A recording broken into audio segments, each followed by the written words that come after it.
Well, Becky did it on purpose so you wouldn't mistake me for a deer. Not that you're likely to hit me or anything else.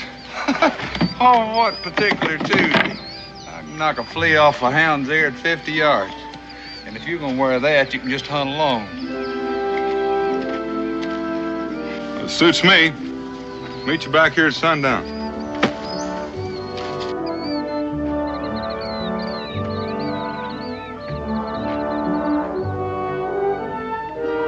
Hey, Josh.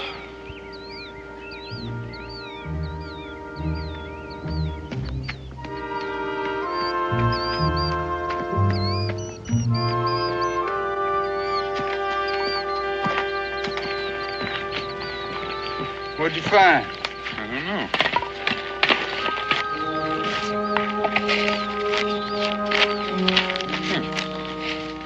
Kim Boyd. You must be the artist. Not he, she. M. Boyd. That stands for Millie Boyd. Did you know her? Yeah, I knew her back in Virginia. Kind of a gal that had a whole lot of brains and not too much sense. She and her husband were going to make a book about the American wilderness and sell it in England. He's going to do the writing, she's going to do the painting. Looks like they made it to the wilderness, all right. Where would she see a thing like this? Oh, I don't know. Let's look at another one.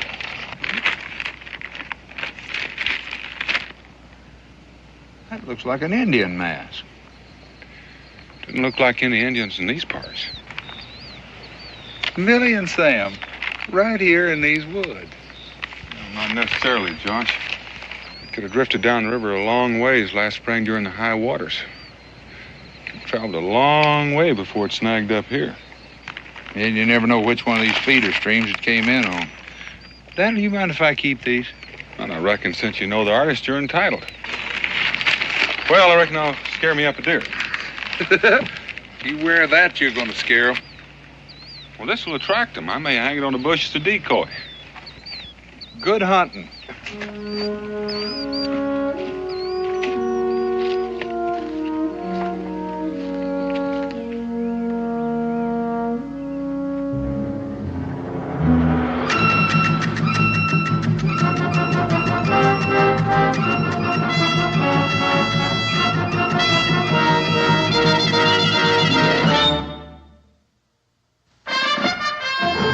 Daniel Boone was a man, yes, a big man, with an eye like an eagle and as tall as a mountain was he. Daniel Boone was a man, yes, a big man. He was brave, he was fearless, and as tough as a mighty oak tree. From the coonskin cap on the top of old Dan to the heel of his rawhide shoe, the rippin'est, roaring'est, fighting'est man the frontier ever knew. Daniel Boone was a man, yes, a big man, and he fought for America to make all Americans free. What a Boone wanted to do and what a great American was he.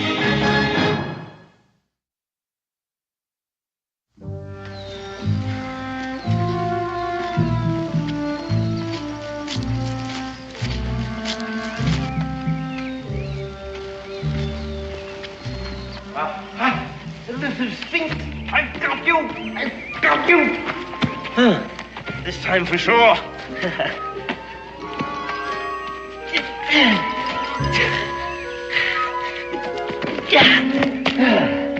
Oh, beauty, a beauty. Forgive me, sir, for seeming to ignore your presence, but it's not every day one takes a drops of versicolor, is it? Magnificent, isn't it? Huh?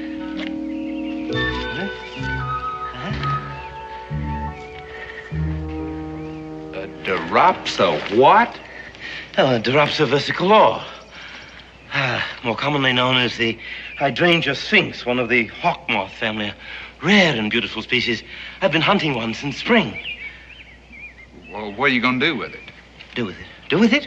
Oh, I'm going to put it to death, painlessly, of course. And then I'm going to mount it in some suitable manner where I can enjoy its gorgeous color and beautiful symmetry. 4 years, but I must ask your forgiveness again. I am Sir Hubert Winthrop Spencer, philosopher, linguist and man of science, FBRS, FFRS, and a fellow of many other Royal Societies, which is to no point now, since I haven't attended a meeting or contributed a paper for years. And you, sir? I'm Josh Clements. I'm a hunter. It's what I do for a living. A hunter? I, too, am a hunter. You see, we have things in common.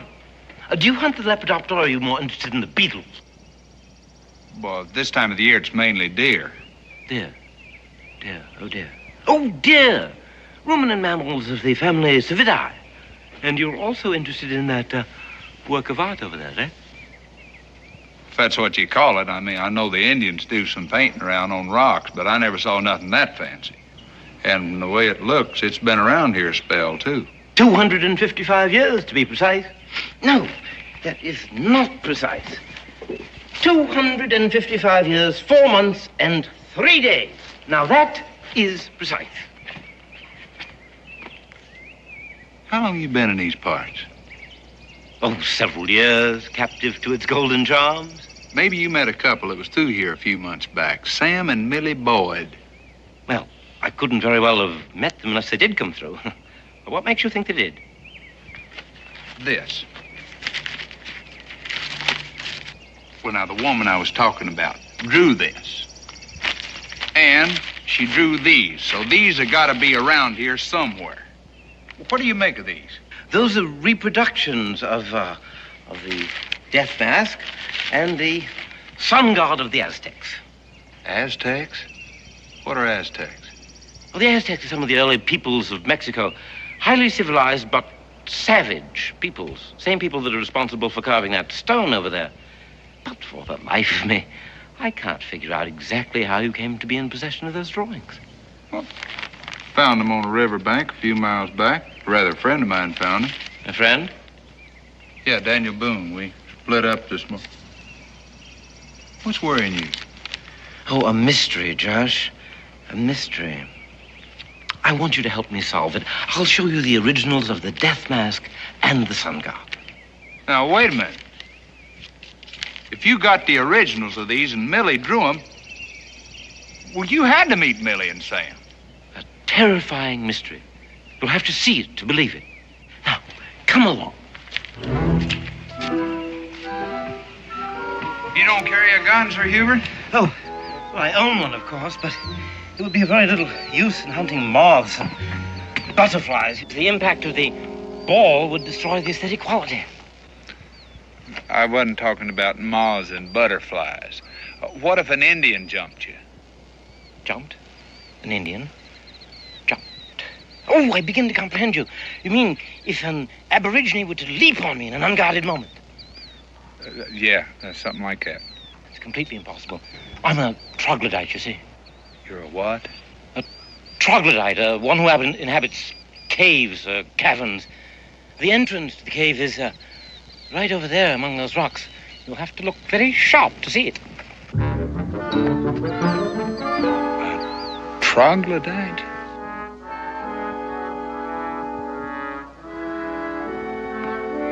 Hubert?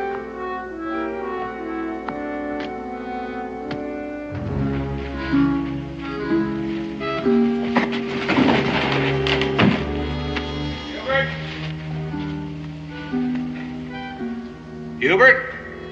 You found it. Come in, Josh. I'm just about to strike a light for you.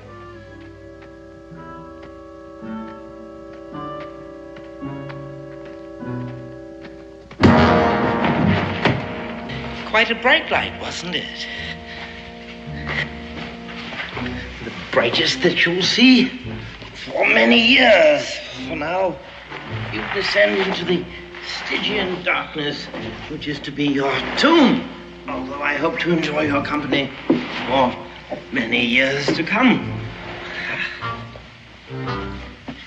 It would have been considerate of you to have weighed a few pounds less. However, off we go.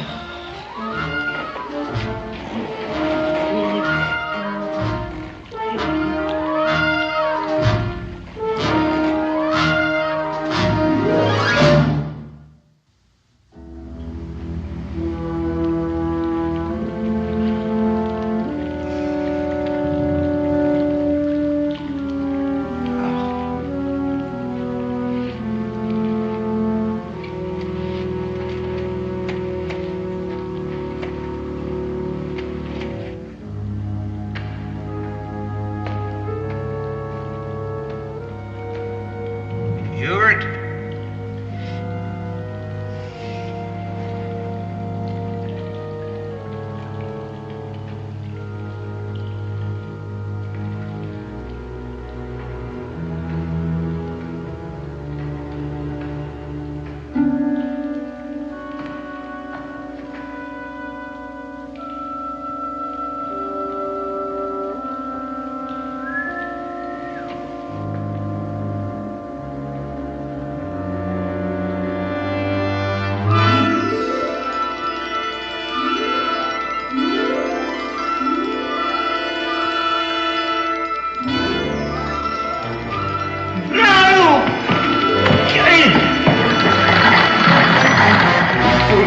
For me to leave this trap set, but I hardly expected a visitor when last I left here. No, you clubbed me. Oh, a cruel necessity. But I made amends by saving your life. Yeah, from your own trap. No, that trap was designed by those who placed the treasure here. Fantastic, isn't it? How do you open this thing? Careful, those obsidian knives are sharp. Well, then get me out of here. As soon as is humanly possible.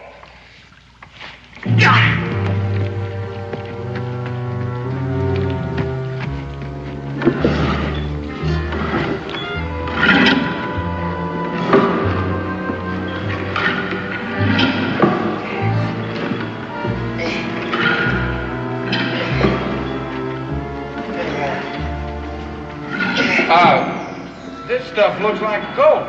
Oh, it is. Solid gold. The lost treasure of the Aztecs. All that could be saved from the rapacious hands of Cortez and his Spaniards. Oh, go ahead, touch it. It's quite safe now. Sorry, that slipped my, Your mind. Oh, yes. Right. Yes.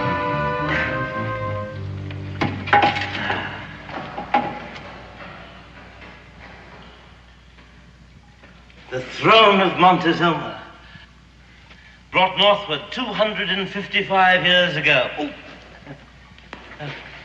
Go ahead. Sit on it. Sit on it. Go on. Sit on the throne. Sit. I don't want to sit. Would you just let me alone? Oh, put on the crown. See what it feels like to be the living incarnation of the sun god. I don't want to put on that.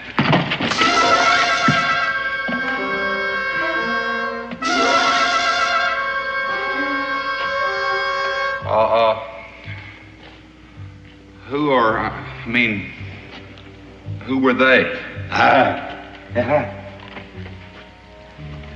These are the bones of the unfortunate people who transported the treasure northward. Slaves who were rewarded for their labors by death so that no one would know where it was hidden. Intelligent slaves with an average cranial capacity of 1,500 cubic centimeters, which, I dare say, compares roughly with your own. Oh, but if you don't mind, I'd just soon not find out right now. You mean to tell me that them fellas pushed that stone all the way up here from Mexico? Oh, no. This stone, symbol of Huitzilopochtli, was hewn and carved right on the spot here. Well, now, that's the same thing that's in Millie's picture. Ah, yes, and so well drawn that the inscription is legible. See what it says. You mean you can read that stuff? Oh, as easily as you read English. You do read English, I trust. Tolerably. Huh.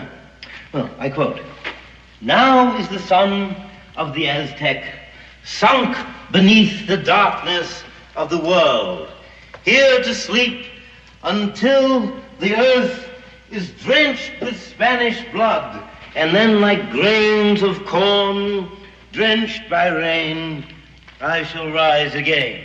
That's a terrible rhyme, but only in the translation. Here to sleep. Thus it means here. This is a curse against the conquerors and a prophecy that we may yet live to see fulfilled. Well, that sounds like it guarantees us a nice long life. If nobody was left that knew about this, How did you find it? I am a man of genius. I came to the New World to study its insects and to immortalize my name by affixing it to a hitherto unclassified moth or beetle. Teleus polyphemus Hubertius spencerius. But their ancient civilizations interested me more, and I learned to decipher the most difficult of their hieroglyphs. From the few codices that were saved from the fires of the Inquisition, I found clues in a strangely marked trail leading northward.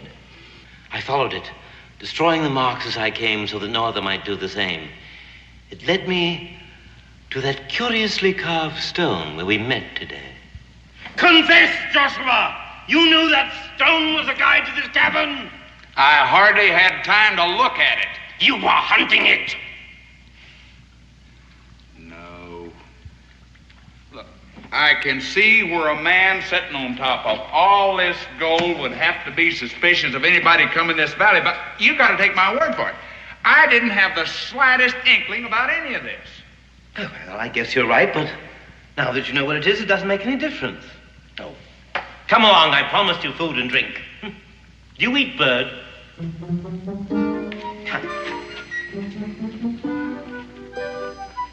Birds. Birds. Gilly-hi-ho, boy. Come, bird, come. You're quite a collector, aren't you, Sir Hubert? Yeah. All these insects, that treasure. And somewhere along the way, you collected my rifle. Oh, yes, I left it by the mouth of the cave. Firearms are quite dangerous in here. A single shot might bring down tons of rock on us, and considering all the wealth that's here, you might be tempted to shoot. Now, that's downright suspicious. I mean, after all, you brought me here. The drawings brought you here. The mystery of it. Can spirits transport material objects? Do dead men walk? What is justice? Who is Sylvia? How fast is a snail's pace? What the devil am I talking about anyhow? What are you doing with my drawings? I'm using them to roast the grouse with. But you're burning them. Why, if it's such a mystery? I tried to figure out the mystery while you were asleep. But it was no use. No use at all. The eyes cannot see, the ears cannot hear. The hand cannot touch. Man's feet are unable to sing. The liver is unable to plumb the heights of the intellect of man. There's no mystery about one thing. Millie made those drawings, and she had to be in this cave to do it. And most likely Sam was with her. Ha! That is not the mystery. Then they were here. No, I said that is not the mystery. Then what is the mystery? The mystery is how those drawings ever got out of the cave. Well, Millie and Sam took them out with them when they left, I guess. No. Why not? They never left. You mean they're still here somewhere? If you believe in the immortality of the spirit, they have departed, but in a purely physical sense, they are here. Dead. You collected them, too. Lured them into this cave just like you did me and then killed them. Maybe you got them stuck up on pins somewhere, too. I do not have them stuck up on pins. I wanted them to live. Sam Boyd shouldn't have tried to escape. Tried to escape from what? Wait a minute. Now, you're going to sit down and you're going to tell me exactly what happened. Because I got to give a complete account to their people when I get out of here. Oh, now, Josh, come, it'll never do for us to quarrel. I'll give you your first lesson in biology, the anatomy of the goat moth. I don't want to know about a goat moth. Oh, by spring you ought to be able to call all of these by their Latin names. By spring? Certainly you should be able to master it by then, and if not, we've got a lot of time. I told you I'm a captive here. A captive to its golden charms, and you, sir, are a captive too. Who's a captive? I can leave here any time I want to. You cannot leave any time you want to. You cannot leave ever. Huh? You must be joking. Who's going to stop me? I'm bigger than you are, I'm younger than you are, and Well, you ain't even carrying a gun. Well, then go. By all means. Leave. Go. Depart. Leave. I shall miss you if you go. But I should warn you that each one of these passageways leads to 100 others, and most of those lead to death. We're a long way from the mouth of the cave, and you have no idea which direction it is. And you don't have a light. Wait! Come back, Josh. Not that way. Stop, I tell you! Careful, there's a very deep...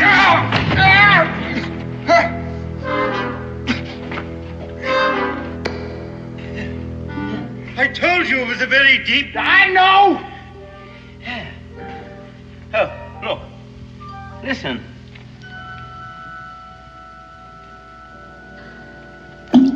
I've computed the fall at 5 seconds. Gravitational acceleration, according to Galileo, is 32 feet per second. Therefore, the surface of the water is about 480 feet.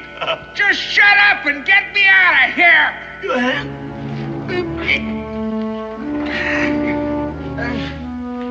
Easy.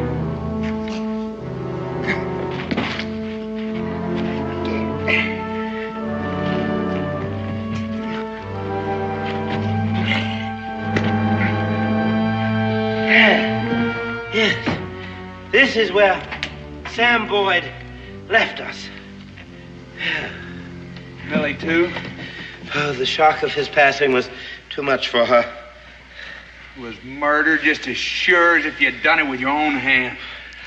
No, I wanted them to live. Yeah, and you wanted them as prisoners. I think we better get where it's a little more comfortable and talk this over. Oh, excellent idea, excellent. You know, I need your companionship.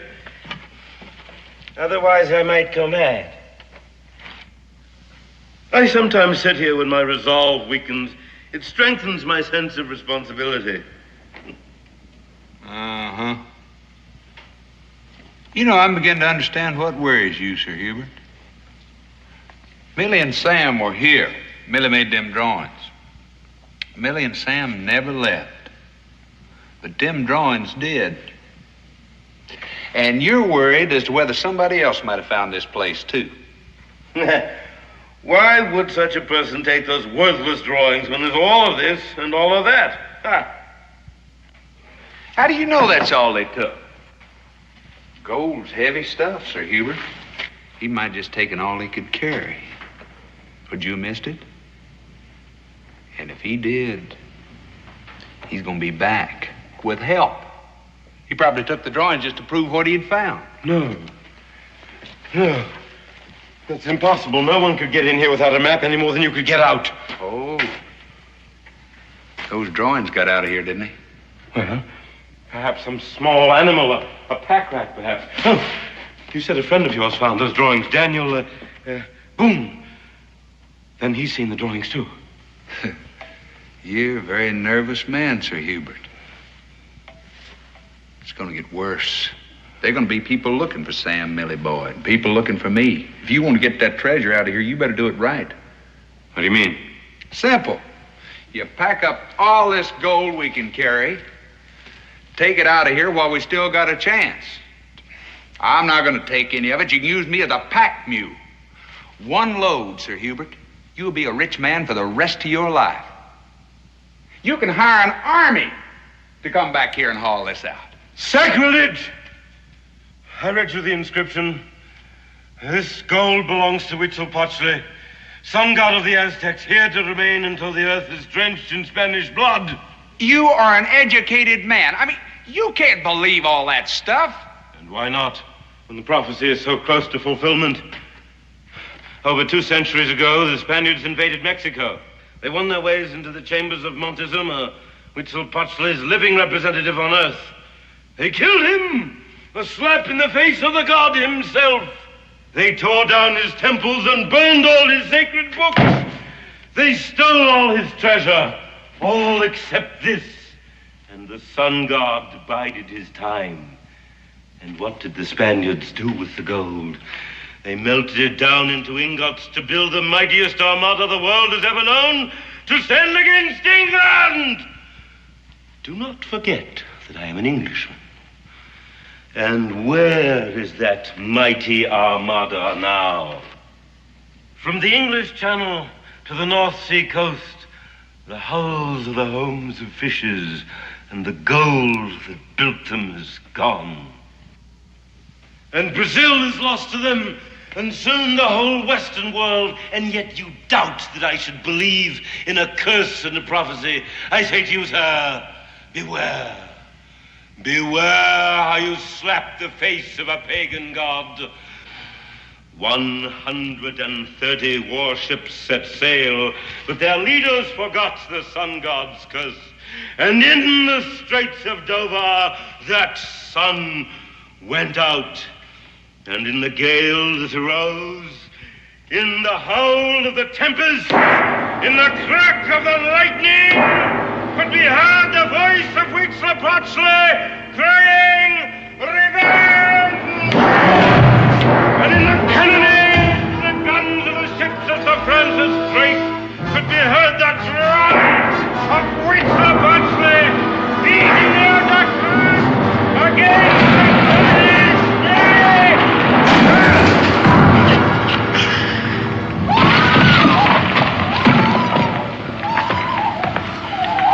That's a human voice. It's a woman's voice. She might be hurt. Pound it.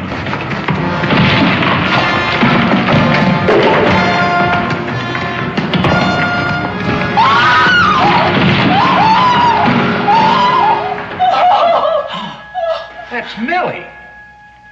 You said she was dead. I said that in a purely spiritual sense, she and her husband had departed. Millie? Millie? What's wrong with her? Millie? Millie? Millie, you know me. I'm Josh Clements. Oh, come. You must cease this unseemly display of emotion. You're under the protection of the sun god, and nothing can happen to you. Nothing to speak of. Millie, I am Josh Clements. I was painting a little grass skirt for my dolly when the ceiling fell. I have to get back to my painting. My dolly will be getting cold. Millie, you remember me. I worked for your daddy before you were married. You remember the plantation in Williamsburg? You gotta remember Sarah Howard. Pete Logan. I'm afraid it's no use. Although I hoped it might be stay with her, talk to her. Perhaps it might bring her to her sense, but I doubt it. Millie, wait a minute. Now, this has gone just about far enough. Now, you got her a prisoner in there, and you're going to get her out. You hear me? I regret her condition as much as you do, but my first responsibility is to Huitzilopochtli. You better get Pochtli and lead us out of here. I'm going to break your neck. May I remind you that if you break my neck, there will be no one to bring you food or tallow for candles. You and Mrs. Boyd will starve to death in darkness. You're already killing her. She needs sunlight and fresh air. She has sunlight and fresh air and leafy vegetables. She needs companionship. Stay with her. Talk to her. Comfort her. Wait a minute. Where are you going? Out! To find your friend Daniel Boone and persuade him to join us. I don't want him to tell anyone about those drawings. Yeah. Maybe you better try that. Don't try to follow me!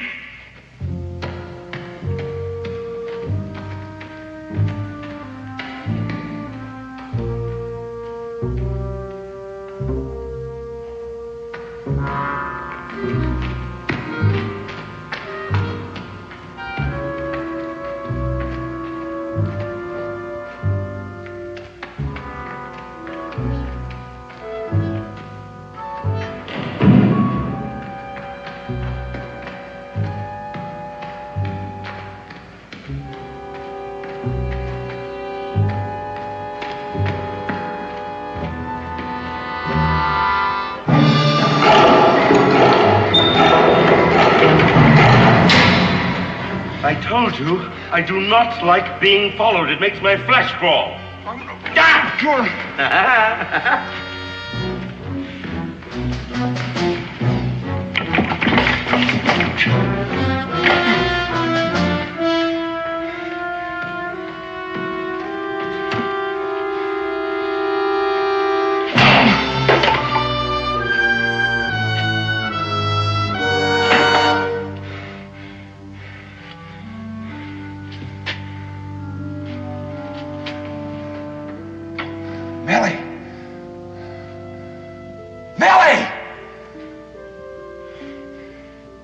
Billy, come get me out of this bear trap.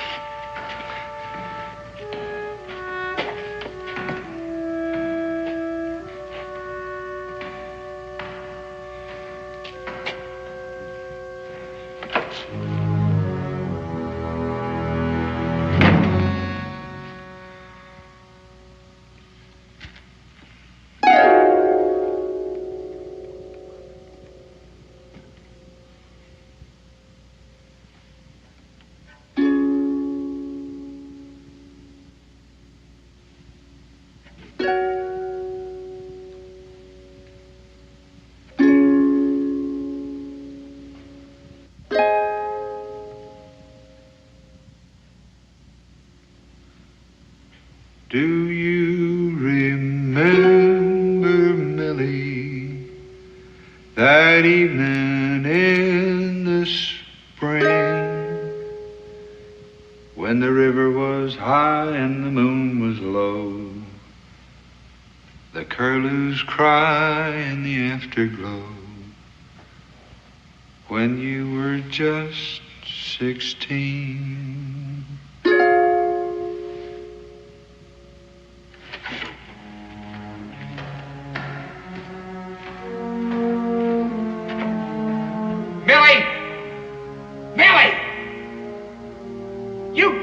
Remember me.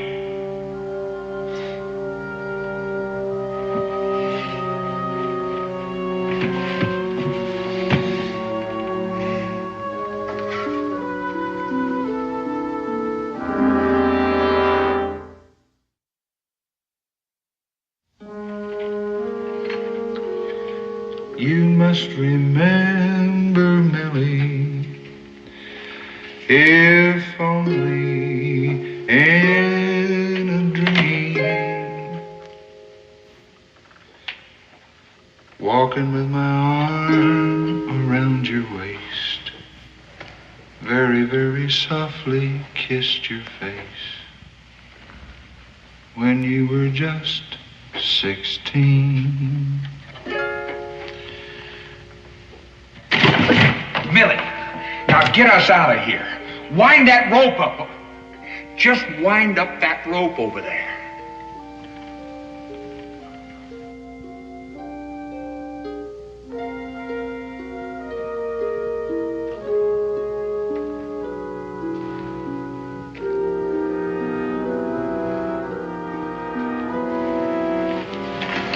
Are you sure he's gone? You do know me. Yes, I knew you at once. I wanted to cry out. The sight of a familiar face. Well, then you were just pretending you lost your mind. I never know when he'll be watching me. But why? I mean, why'd you do it? So he'll leave me alone. He's quite mad, as you've probably realized by now. He frightens me. And just maybe, if he's convinced I've lost my mind, he'll not watch me so closely and I'll have a chance to escape. How?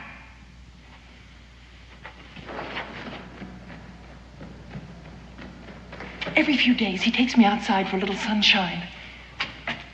I'm always blindfolded. My hands are tied. But someday he just might decide that isn't necessary and I can try to get away. Well, if you go in and out, even if you're blindfolded, you gotta sort of remember the way. I've tried counting my footsteps, remembering the turns, but each time he takes me by a different route. He has all the cunning of a madman. Oh, I know. He seems to think that the sun god is going to rise again, and he's going to rise along with him and be king of all the Aztecs. I'll tell you, I think you got him convinced this time. I know one thing, he's worried. You made some drawings when you first came here, and somehow those drawings left this cabin. Yes, he showed them to me. I pretended not to recognize them. Well, how did they get out of here? I don't know. Sam was carrying them when we tried to escape. That was months ago. He slipped and fell. into one of those bottomless wells. That's not just a well. That's an underground river. You know, he might have floated out of here just like that pouch. Oh, no, Sam could never have floated, not even for a minute. Why? Because as long as we were trying to escape, he insisted upon taking some of the gold. He'd knocked Sir Hubert out and loaded up with as much as he could carry. I begged him to leave it. When he fell... Went down like a rock. I'm sorry, Millie. At least it was quick. And it gives me an idea.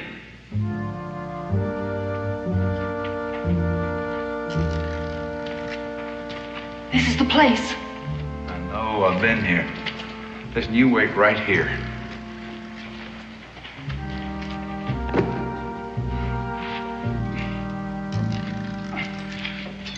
Joshua, be careful. Don't worry, I have a memory to keep me careful.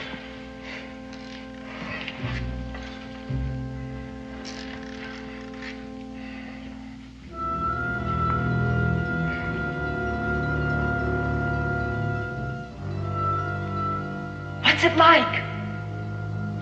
Just as well you can't see it. Straight down.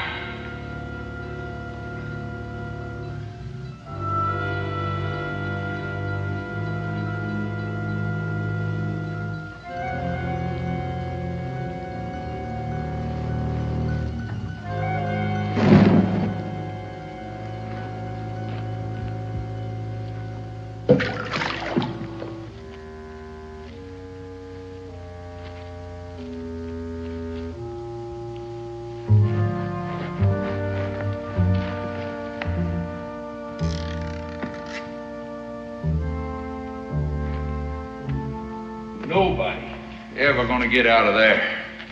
Gives me an idea. Sir Hubert's gonna be in for a shock when he gets back.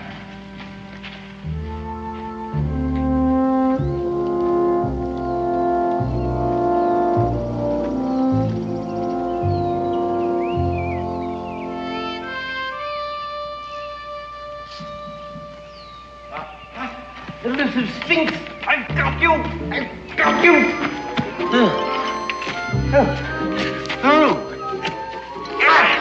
At last. Forgive me, Daniel, for not appearing to have noticed your presence, but it's not every day that one gets a diopsa versicolor, is it? No. The idea is to fix it to where Sir Hubert hadn't got any reason to stay around here any longer. You mean throw the gold overboard? That's one way of putting it. You got any objections? Oh, not for me. That gold cost Sam his life. But there's no guarantee that Hubert will take us out with him. No, but it's a lot more likely. If he's got no treasure, he's got no reason to stick around here.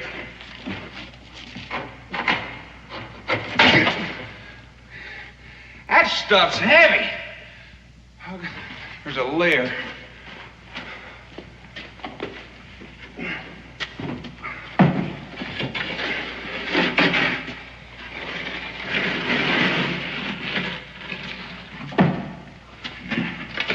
You just lay right over there.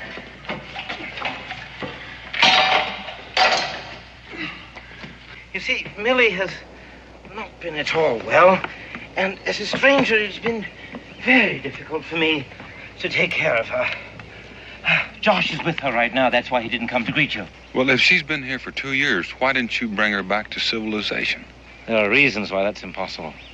Excellent reasons. Soon you'll comprehend it completely. Well, I'm looking forward to that. Now, where is this cavern? Close now.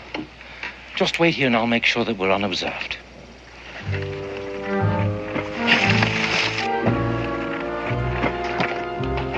I've already made sure of that. Oh. Well, it's in the rocks over there. You'll have to look sharp to find it. Now go slow. The footing inside is precarious. I figure I can make it with no trouble.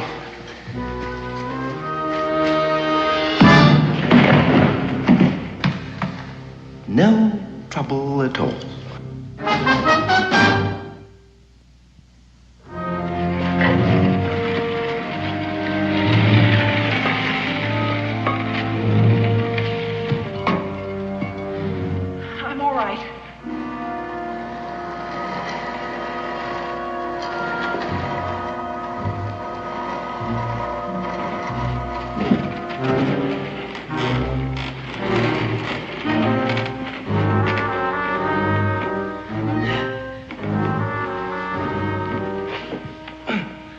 terribly inconsiderate for you frontiersmen always to be such heavy fellows.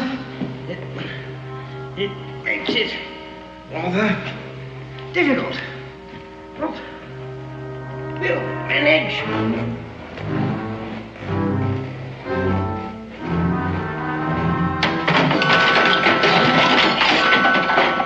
Just a couple of more loads. Fair enough.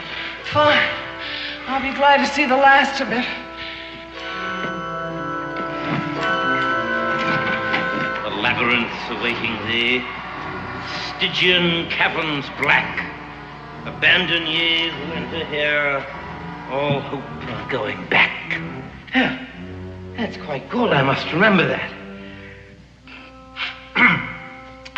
The labyrinths awaiting thee. No, a cavern is awaiting thee with Stygian labyrinths. No, with labyrinth. No, I have wandered in the cloister of the more.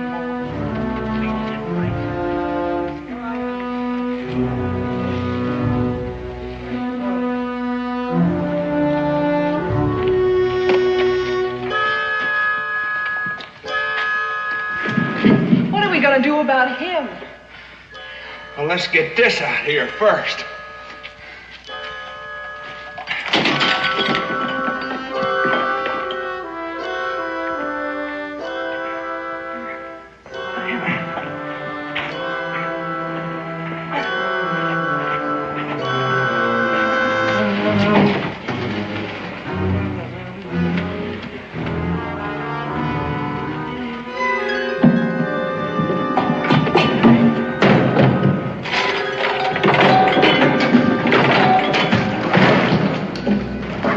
That's all the gold. There's still that sun god. Let's go.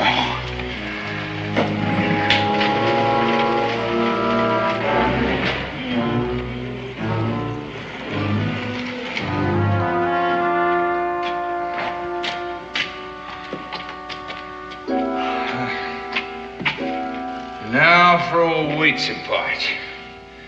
I got a feeling Sir Hubert will never leave here as long as he's around. And everything we've done is for nothing. We'll never be able to move that. A lever.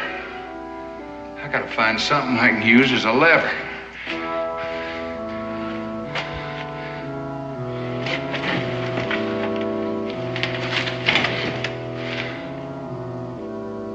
The axe!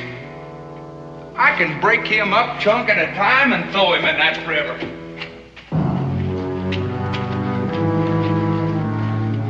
What's the matter? I just remembered something Sir Hubert said. Beware of how you slap the face of a pagan god. Joshua, it's no time to think of that now. Old Potchy might get kind of insulted if you throw him in that underground river. Yeah, he's probably already insulted anyhow. Well, here goes.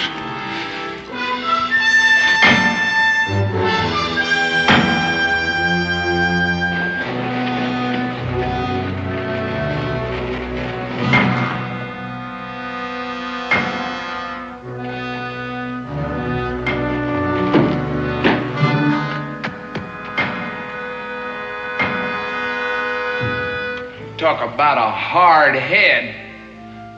There's a crack already in it up there. Yeah.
boy. Where's that yarn? It's no use, Daniel. Hubert is the only one that knew the way out of here. Here it is. Give me a hand, Josh.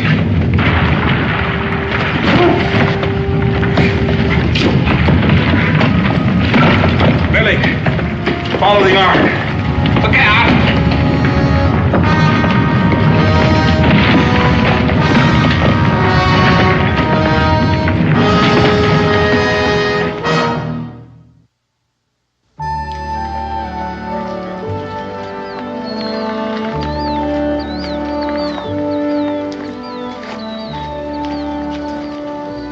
That sun sure feels good. I don't know if I really ever appreciated it before. Oh, how do you think I feel? I'd begun to think I'd never see the outside world again. I'm not real sure this isn't a dream. I'll wake up back in that cave again. Well, I feel the other way around. Sir Hubert and the goal is a dream. I just now woke up. Well, I know one thing. I was the richest man on this earth there for a spell. All that gold. And just had to turn around and walk away from it. Well, you know, Josh, that's something you can tell your children. How you know I ain't got no younger? I guess we should think about getting started. Before I forget, here's your ball of yarn. I should throw this away. It might be easier than trying to explain to Becky. Oh, well.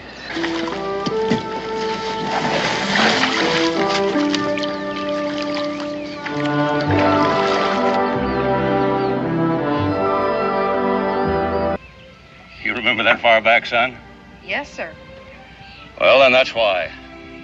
Because we want to come home decent and respectable. Yes, sir.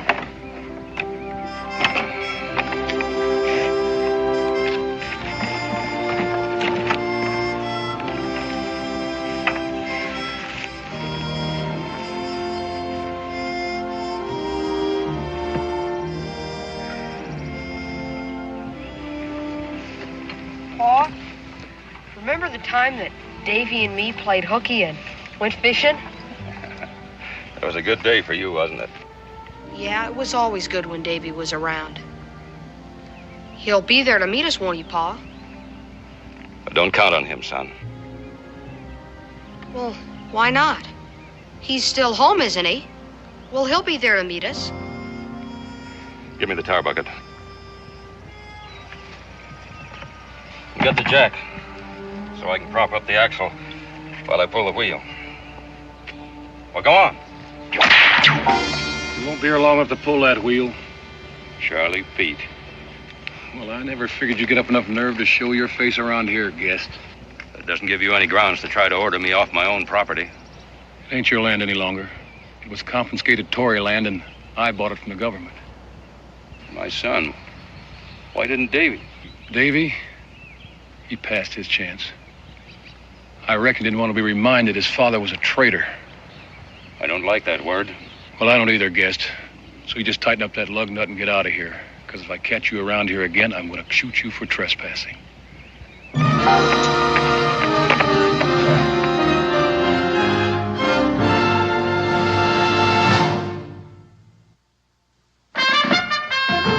Daniel Boone was a man, yes, a big man, with an eye like an eagle and as tall as a mountain was he.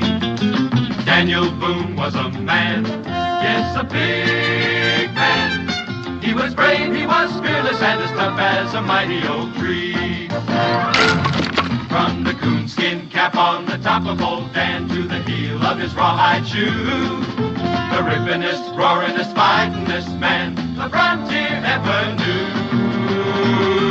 Daniel Boone was a man, yes, a big man, and he fought for America to make all Americans free.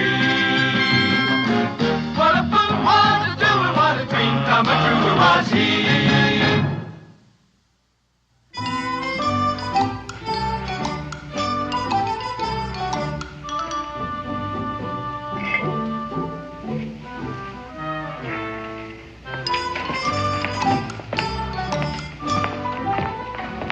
All right. There you are, Becky. Take a look at those.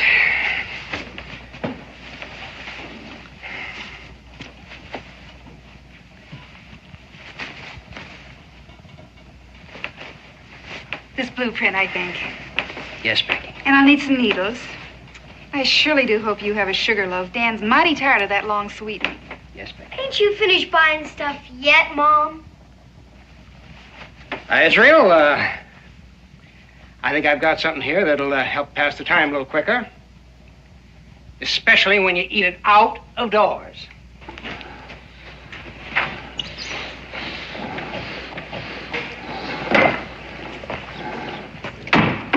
Morning, Mr. Pig. Well, good morning, Israel. Hi, Tertius. Want one? One thing's certain. He's not a pig.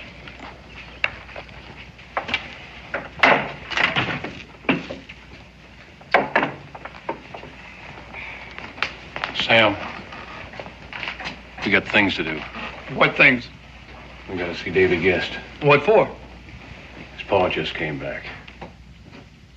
John Gist is home. Yes, ma'am. I just run him and his son off my land. Reckon they figured Davy was still there. Davy ain't seen them yet? Nope. Becky, I got a feeling there's gonna be trouble. John used to be our friend before he left. Yeah, that's just the way I figured. John used to be a friend.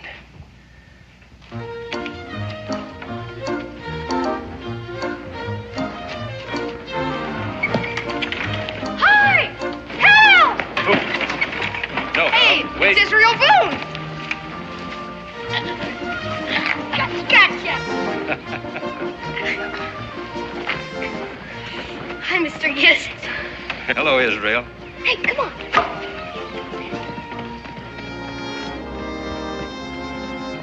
Get out.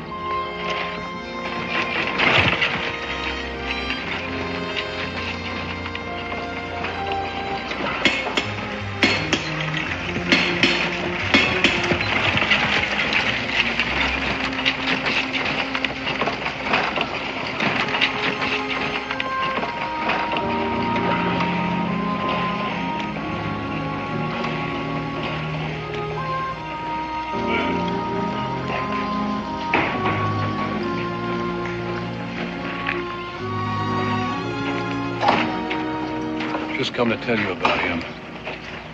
He's come back to spoil everything for you, like as not. Thought you said when he left he was gone for good.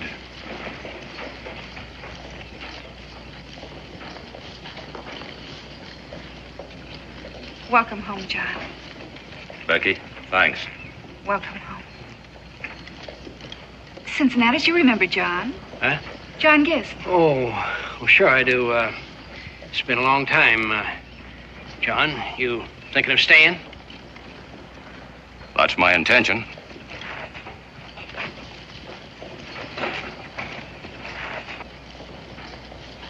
Davy,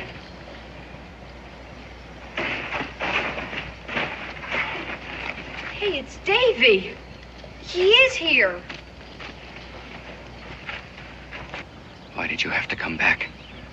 I'd almost lived down the shame. Davy. That's our pa you're talking to. Hal, I thought you were... go back to Canada.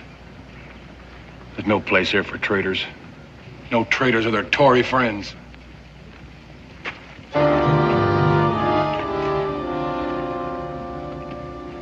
I'd expected some distrust, but... with this... Find the boys, will you, John? I have to pick up some things in the store.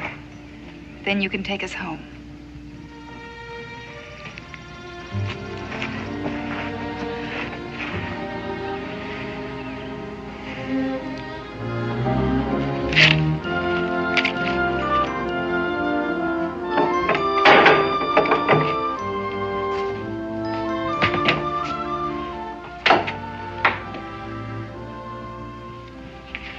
Becky.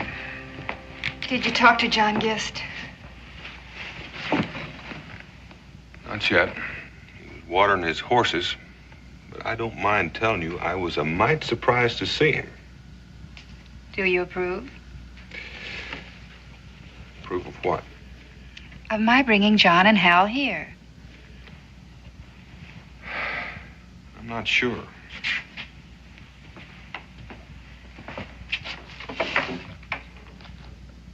Maybe Paul will take us next time he walks traps. You know how he always favored you. So did Davy once.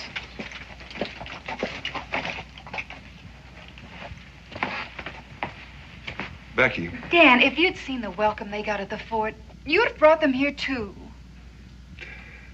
Well, at least I'm satisfied you did.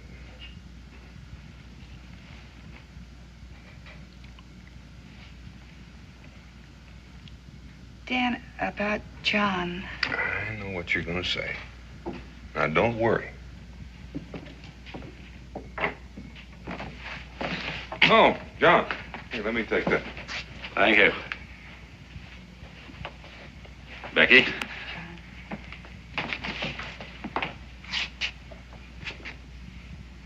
Dan? Thank you for having us. Well, Becky's the one you'll want to be thanking, but be welcome.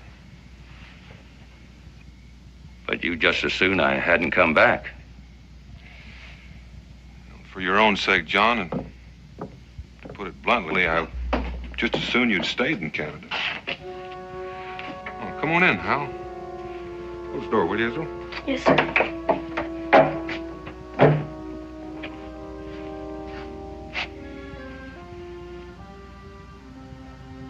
Good night, boys. Come on, Hal. Up the ladder, Hal. Oh, remember, you stayed here lots of times.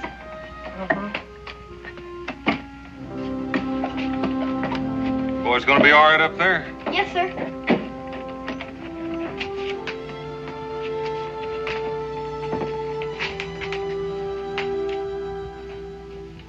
John. Can we go outside to talk?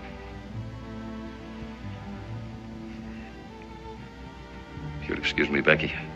Of course, John.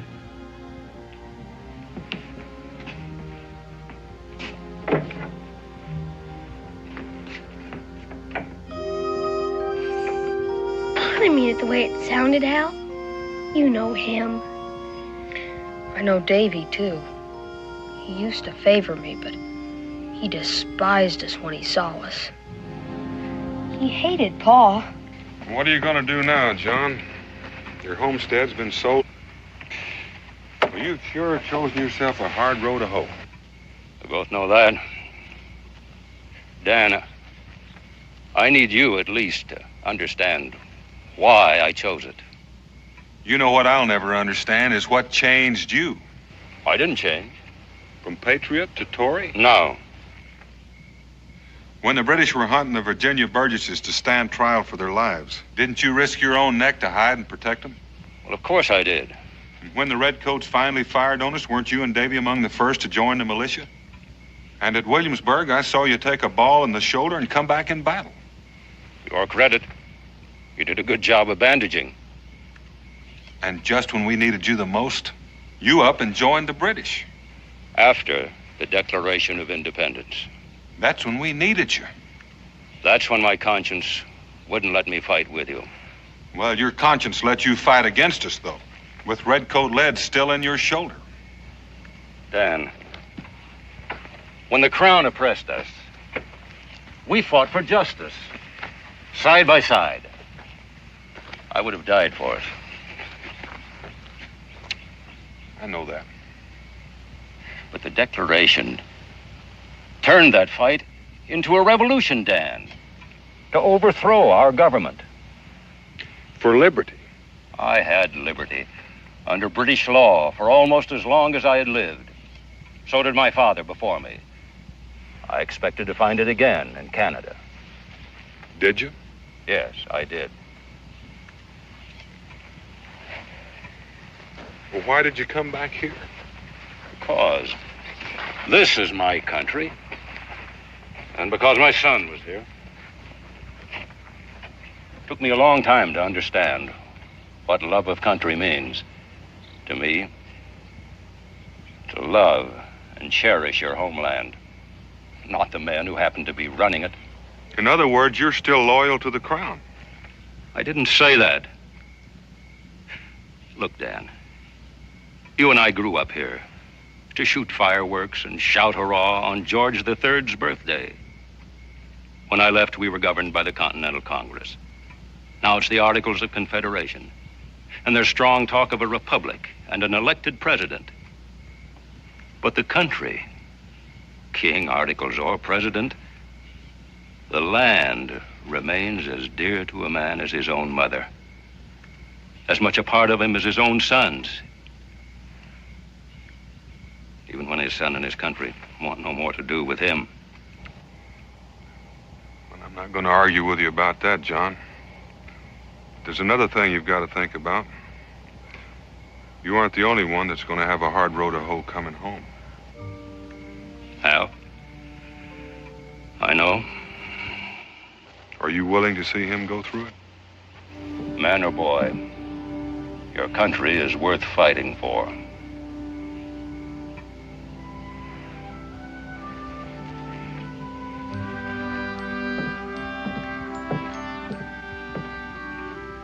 You have your choice of beds, the hearth or the haymow. Nothing sleeps sweeter than fresh hay. Here are your quotes. I'm ready for them.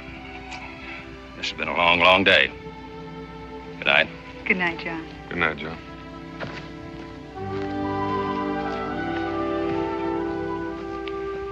Penny? You know, Becky, my father used to like to tell about a tribe that believed that when a man could learn no more, it was time for him to leave this earth. Well, one old fella decided he could learn no more, and he sat down to smoke one last pipeful with his friends. And the boy, whose job it was to light the pipe, rubbed his fingers in the mud before he reached for the coals. And when asked why, he said, because the mud keeps the coal from burning me. And the old man got up, took off his shroud, and said, fellow tribesmen, no man is ever too old to learn, even from a little boy.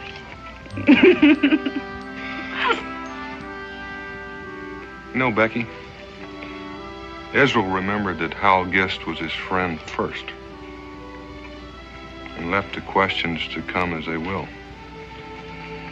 I intend to remember that. I hope the people of this town remember that.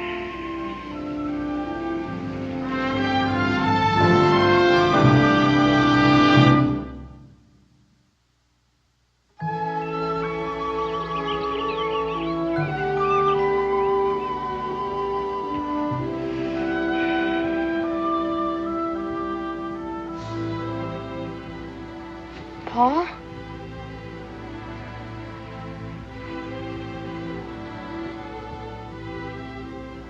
Paul?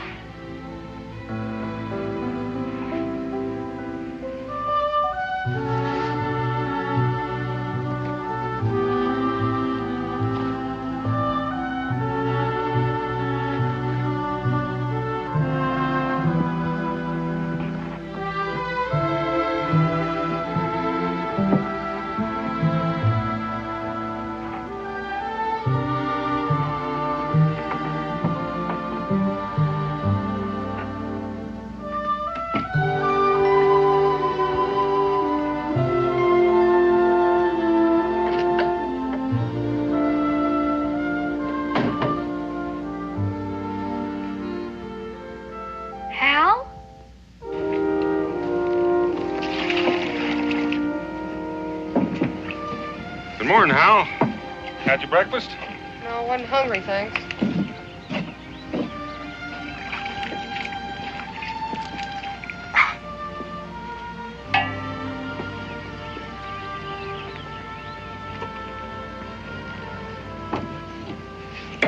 Hal! Hal!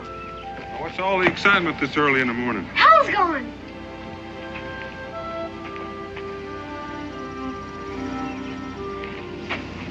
I guess I worry too much. Well, let you and I go in and have some breakfast. Hal said he wasn't hungry. Yo! Get it up! Yo! You better get in there.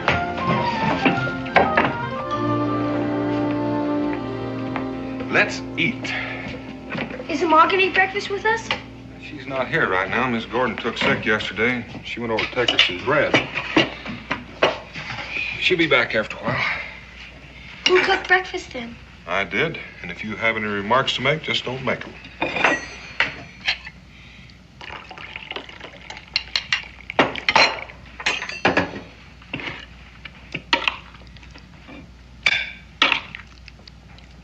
Cookin's pretty good, Pa. Or shouldn't I have said that? Got a remark I'll accept. Pa, what do you suppose made Hal run off like that?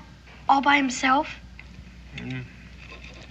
Sometimes when a person has a problem they're trying to solve, they like to be all alone. Did you figure out how to find him, Pa? Maybe he needs somebody to help him think. Maybe he has too many people trying to help him now. You mean like Davy? Davy, for one. Well, the way I see it, it's Davy's fault anyway. He wasn't so stubborn. Well, the trouble is that it's not just Davy. There are a lot of people around here that feel that Hal's pa has a heap of explaining to do. And I think the folks would hear him out if it wasn't for Charlie Pete egging him on. Israel, sometimes you make a lot of sense. Not always, but sometimes. Pa, do you think you can make him change? Make who change? Charlie Pete. And Davy and everyone else could figure it out all by themselves. Well, can't always make folks change. Or even listen. What's gonna happen then? I don't know. You know what I'm gonna do right now, Pa? Yep. Right now, you're gonna finish your breakfast.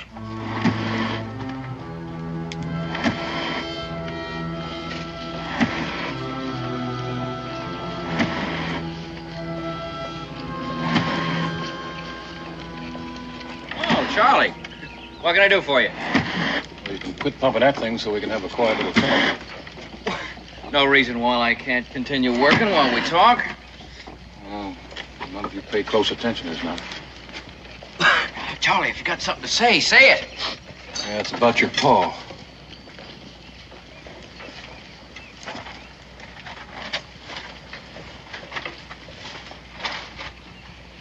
What about him?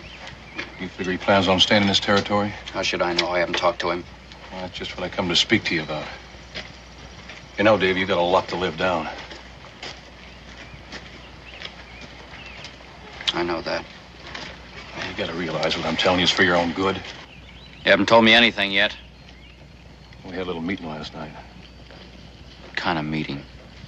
Just some of the folks that feel the same as I do about Tory traitors crawling back home and thinking they're as good as other people. What's that got to do with me? Just this. You tell your father to get out, and you tell him real plain, so he doesn't misunderstand. You want me to run my own father and my own brother out of town? It's your duty, Davy. Otherwise, the folks won't know what side you're on. I got a bum leg to prove which side I'm on. As far as my brother and my father in the war are concerned, you don't have to tell me my duty. Well, I reckon that means you're with us, then.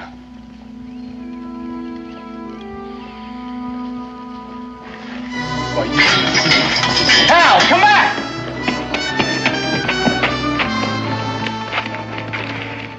You catch him stupid again, you ought to tan him good. That was my brother. We were always real close. He was coming to be with me. On our side.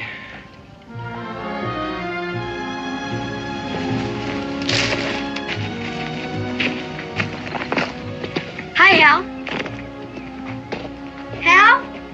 What's the matter?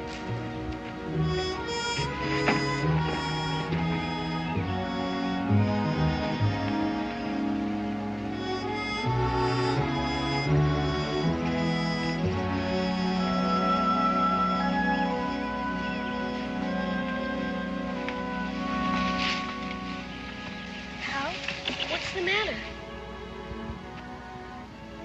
Isn't there some way I can help? Go away.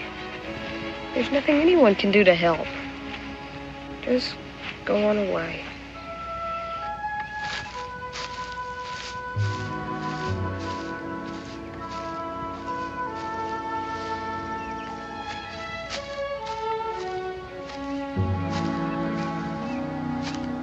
I ain't going anyplace until you turn around and tell me what's wrong. Well, if you feel that bad, why don't you cry? Pa says it's no disgrace. He says it does a body good. I guess you've been talking to Davy. No, I meant to, though, but that old Charlie Pete got there first, and he and Davy talked.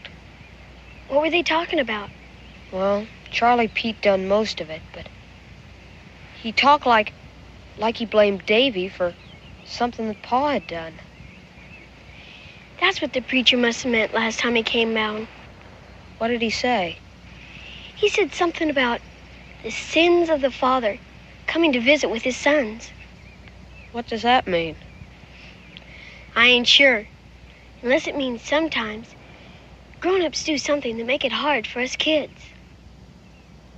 You know something, Israel? You're real smart. Pa don't think so sometimes. And you're a real good friend, too. Well, you know, I feel a whole lot better now that you and me have had a talk. You mean that? Cross my heart. Well, if you feel that much better, why don't you and me go fishing? Come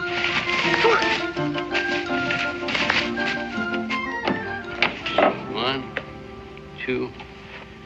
I don't like it, Daniel. How long's he been here? Not even a week yet, and already there's trouble brewing? I tell you, if John Gist stays, there's going to be big trouble before we get through.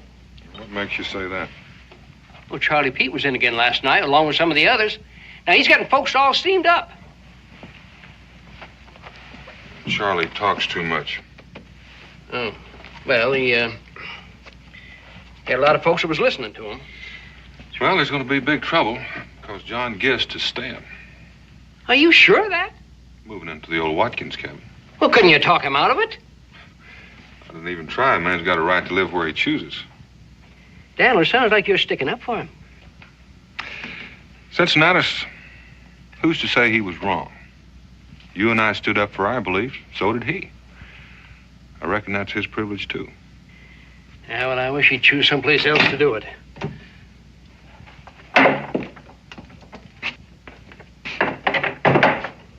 Dan? John? Cincinnatus? Howdy. How's the cabin? Oh, lots more work to do. Hal's out there now. All by himself? Well, people haven't been exactly friendly. I don't think they'd bother a small boy. Well, now, what can I do for you? Broke my axe. Got to invest in a new one. Well, could Davy fix it? John, I've got some good ones standing right there in the keg.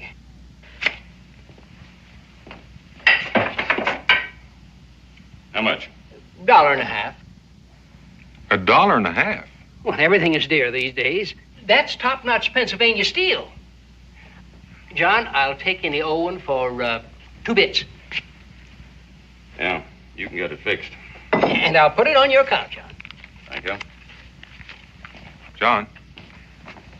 Oh, folks will change in time. Not unless you help. How? I can't hold them at gun's point. It wouldn't do no good if you could. Guns ain't gonna settle this. You gotta talk to people, explain why you come back. Charlie Pete or no Charlie Pete.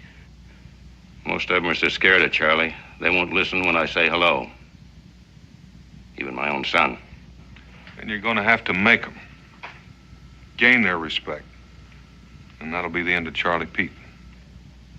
Well, I hope I live that long. I hope so, too, John, for all our sakes. Because if folks don't get cured of this being afraid, everything we fought for in this country is just going to fade away like summer snow. Well, thanks anyway. So long.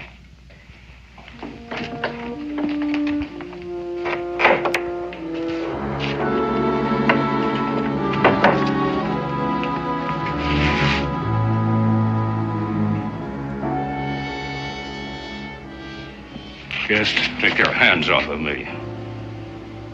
If I catch that wolf of yours spying on me just once more, I'm going to teach him a lesson he'll never forget. He didn't spy on you. You heard what I said. Charlie, if you ever so much as touch that boy, I'll hang your hide up to dry.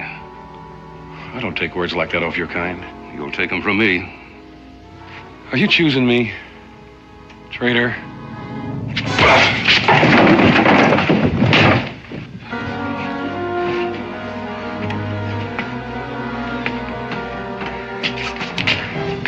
Charlie! That's enough. You had your sport. Leave him alone. Get out of here.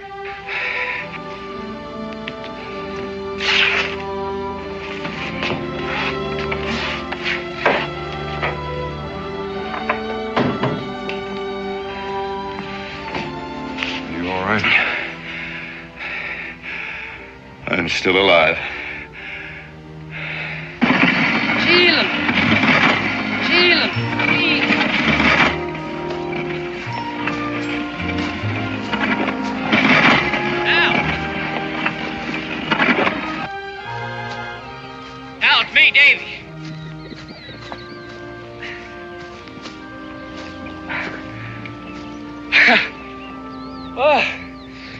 Looks like you've been working very hard. Me and Pa. Listen, Hal, about what happened at the shop. It was a mistake. I knew why you came. I should have known, Davy. Now, look, he can go back to Canada where he belongs. To Canada? Oh, you know Pa. He feels he belongs here. He's got to go, Hal, or else... Or else you and your friend Charlie Pete will run him out or shoot him. Can't you see? That's just what we don't want. He's a traitor, Hal. Well, at least he did it on his own. He didn't have no Charlie Pete telling him what to do. Or Pa. Yours if you want him. Get off our property.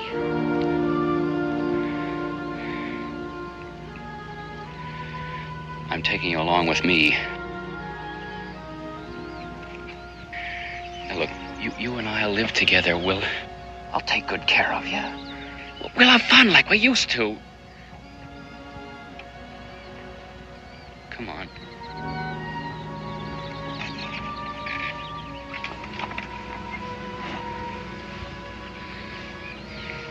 All right, have it your own way.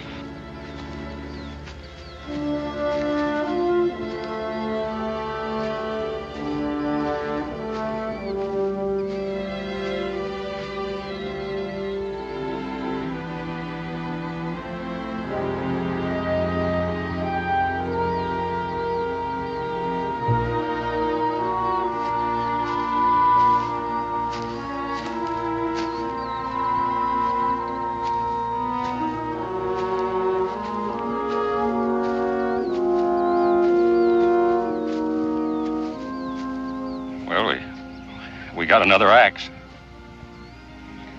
That's good.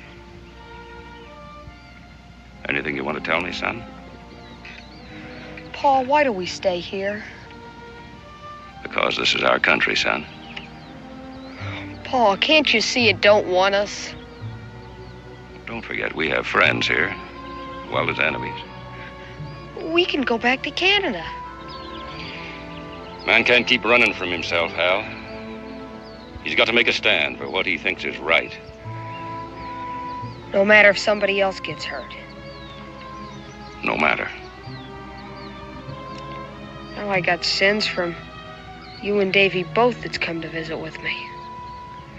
It just don't seem fair.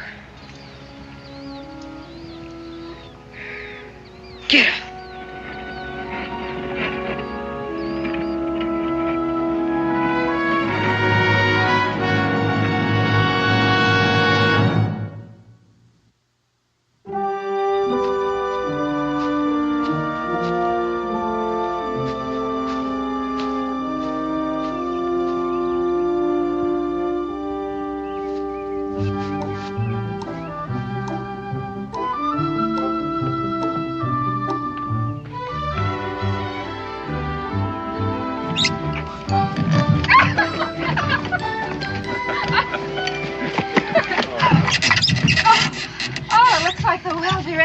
Almost done. Are you boys coming? Oh, we're almost done, too. Hey, Paul, let's have a race. John, all right? Well, I was going to race. Let's see how fast you get that firewood in the house. Well, let's get started. Come on, Hal. Grab a handful. I'll carry There more you than go. you. Want a bet? John, we can't let him beat us. Hurry up. We'll beat him, all right. What if we don't hurry?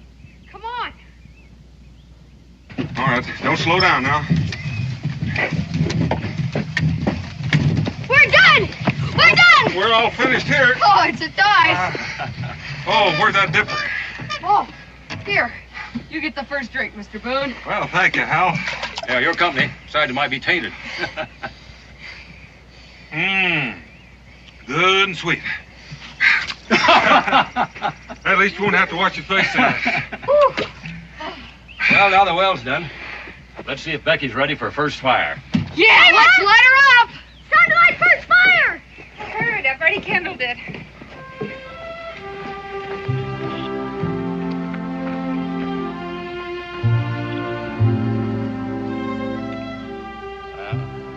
Old man Watkins knew how to build a chimney. She's coming. Well, at least she started anyway. I don't like that. Well, you know you got to wait for the hot air to start to rise before you get a draft. You know that, John.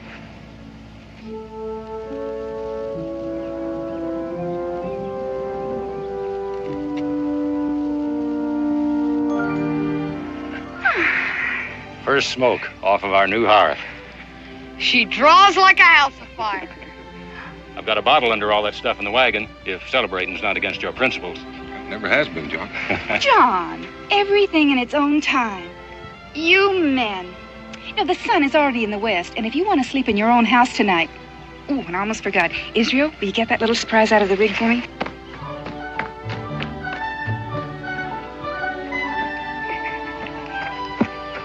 A little housewarming remembrance from our family to yours. Thanks, Becky. Thanks very much. You're pretty. I remember when Ma was alive. I'll take them, dear. I'm going to go inside and finish anyway. Come on, Hal, you're slowing down. Well, that's the first step, John. Hal's got his own home again. Now, if only Davy. Well, just give him a little time. Are you two grown men going to stand there and let the children do your work? And we're ready for the furniture. You just heard the general speak. And when she speaks, you move. Yes, ma'am.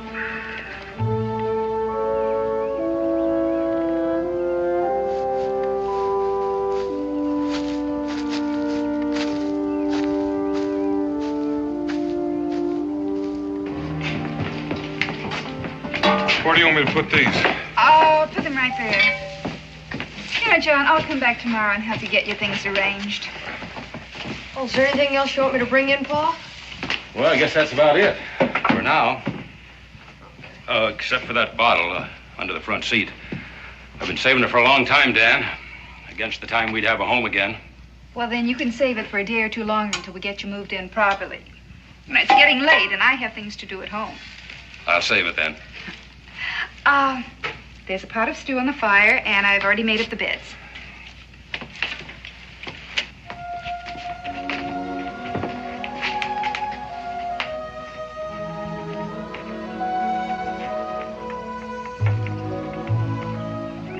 Hal, aren't you going to say goodbye?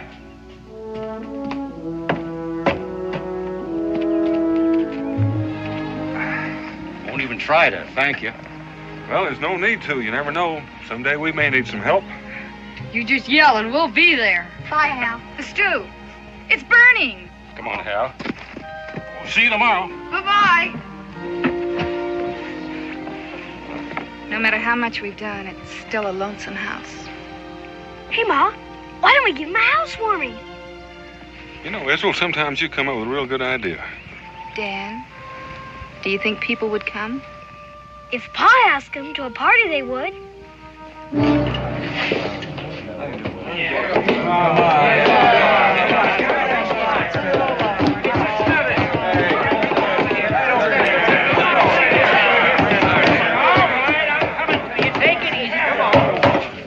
That's all there is.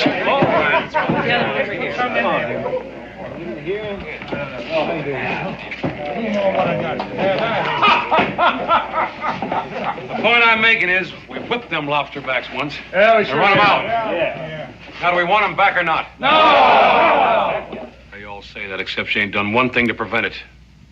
We already got one here, and he's took up land and moved into a house, and not one man's raised a hand against him. You, Henry, you lost a boy in the war, and for all you know, it was John Guest that shot him. Yeah, he sure could have. Yeah. Hey, what do you say to that, sir? Davy, for all you know, your own pa made a cripple out of you. Charlie, I'm going to ask you just one question. Go ahead and ask. Now, you've been making a lot of wild claims concerning just who shot who, so I'm going to ask you man to man. When you were out there fighting, did you ever stop to ask somebody's name before you pulled the trigger? You ain't taking sides against us, are you, Cincinnatus? Well, you can be real certain I ain't taking your side. You know why? I'll tell you why. Because Boone's been talking to you. What's wrong with that? I can answer that, too. Boone's gone and double-crossed us all. He showed Guest land, and now he's helped him fix up his house. Now, there you go. Boone being out there makes a difference, though, don't it? What difference? Well, he swings a lot of weight in these parts. Well, will you listen to that? Blood will out. What is that supposed to mean? I am no Tory, you all know that! What he really means is he's scared you might get nerve enough to stand up for your own. And, Davy, if you ain't got the nerve I have, because I am going to put a stop to this right now. You ain't going nowhere, old man. Get out of my way before I throw you out of here.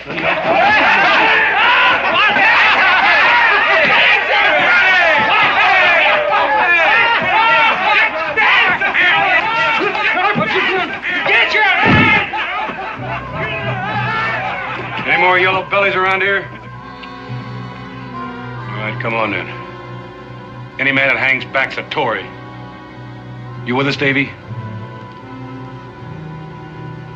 Now, let's go. Okay. Come on.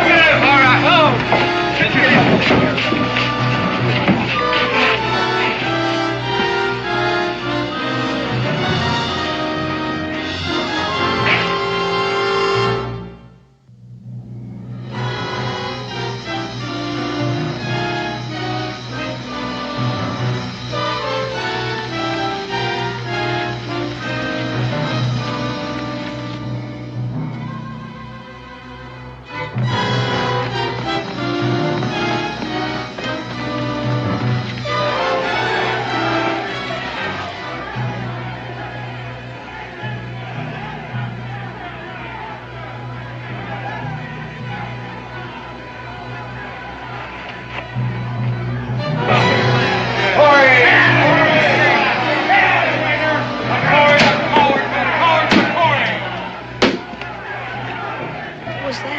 It's all right, son.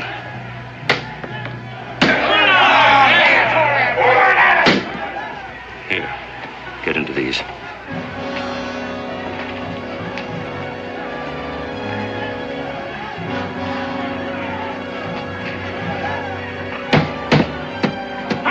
Come out, traitor! Yes,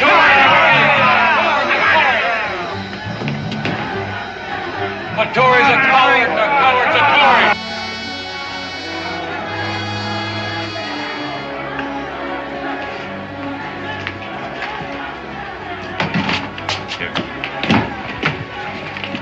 Climb out the window when I shut the door.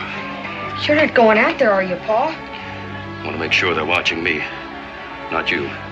Keep low till you're well away. Then make it to the Boones for help as fast as you can go. Yes, sir.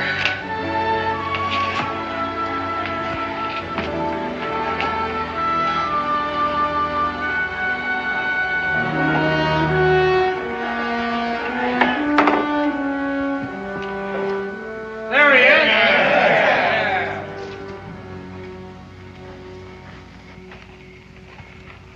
What do you want?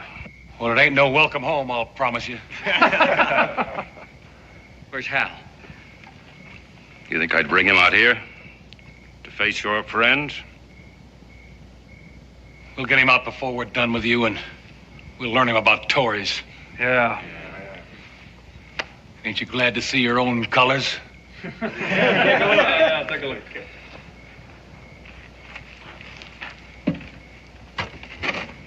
They aren't mine.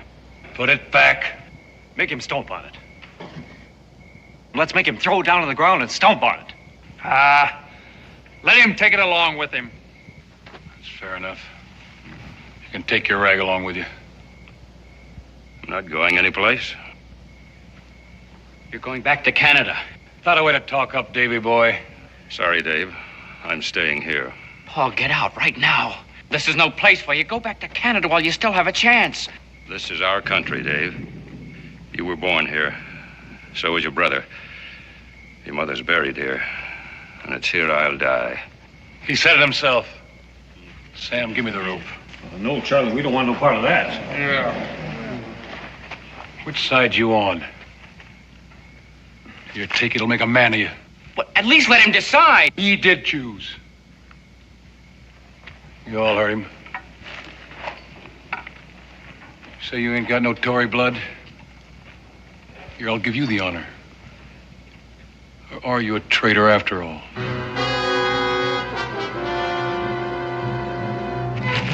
No, hey! What? Get out, run! Give it to him. That's it, right. Give it to him.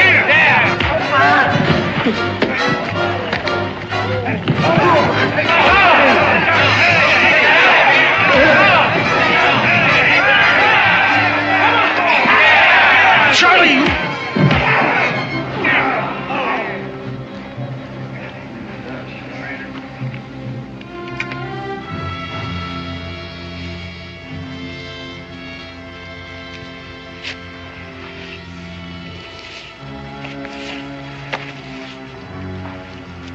Charlie, there ain't no need for that. Let him go back to Canada.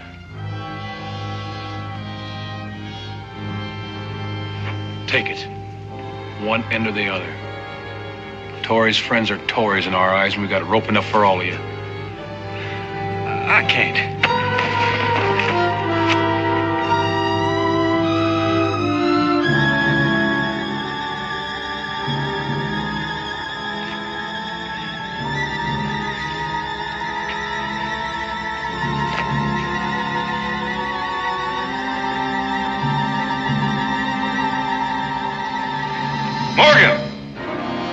Drop that rope or I'll drop you, and it won't make much difference to me either way. You can only get one of us, Boone. I'll let you figure out which one it'll be, Charlie.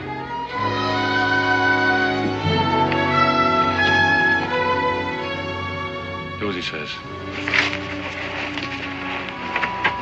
All right, move away from him.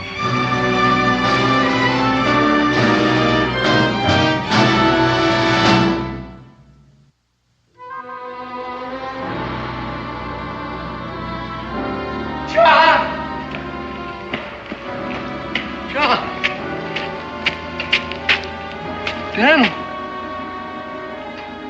I wouldn't do that if I were you, Charlie. Sam.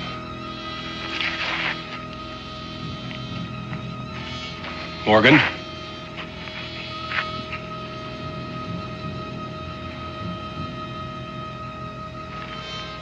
Tupper.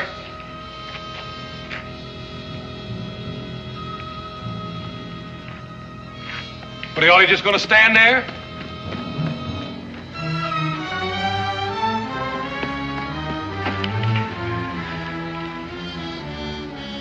They didn't quite commit a murder, Charlie, no thanks to you.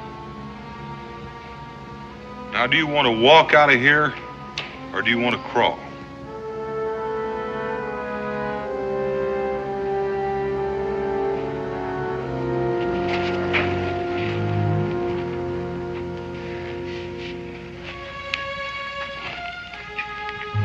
Neighbors? Don't leave. I think this is the time and place for us to try and understand each other. Stevens, Joe McAdams, Simon. Hardly a man here I haven't fought beside. You betrayed the revolution. Not as much as you, Morgan. The revolution was fought to prove man's right to his own conscience, whether you or me or anyone else agrees or not. Now, you men, you dared fight the redcoats and stand up to George III, and yet you knuckled under to Charlie Pete. because you were afraid that Charlie would think you were unpatriotic. Sorry, John. It was your speech, not mine. You said it better than I ever could. I only hope it's all over.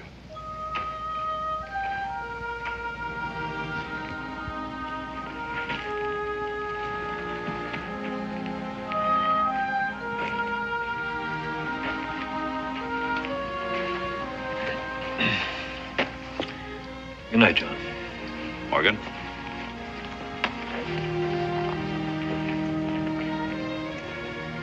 Now that the rest of you have made your peace, why don't you go on home and get some rest? Davy? Son? Hey, we're a family again, huh? Israel, I think we better start preparing for that housewarming. That's a good idea.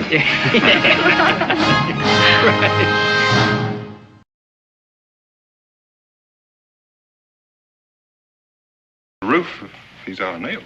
Well, now, I do have some cut nails, Daniel. See here? Could you use them? No one else has a prior claim. He'll take them all. Right, Becky. Oh, this fort's gonna be in bad way if the Phoebus freight wagon is ever robbed.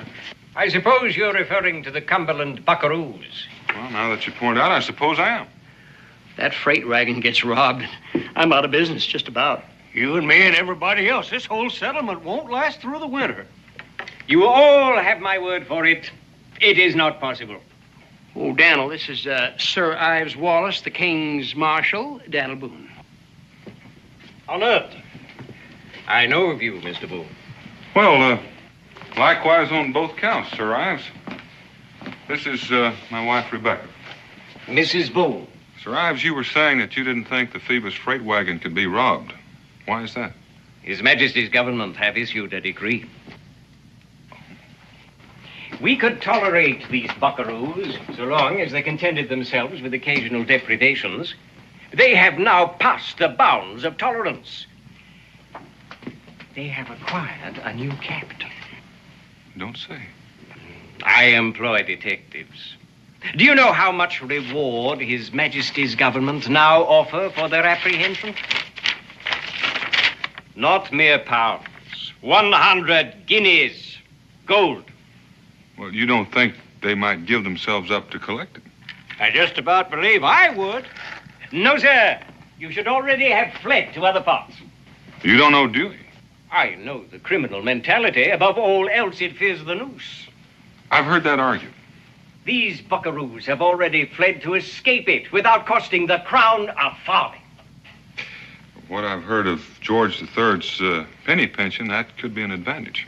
In monarchs, it is called care for the common weal, not penny pinching, Mr. Boone. Though I admit I should never have suggested so large a sum had there been any chance of its expenditure. That is my art, sir. You can believe me, those scoundrels have departed. Here she comes. Is advertised Boston, New York, and Buffalo. 500 brave Americans. Go hail and go. The Phoebus freight? Loaded with loot like a Spanish merchantman. Is advertised in Boston, New York. You don't think it'd scare off the buckaroo if you changed that to Cherry Valley and Secaucus? Well, that ain't where it happened. You could hush up.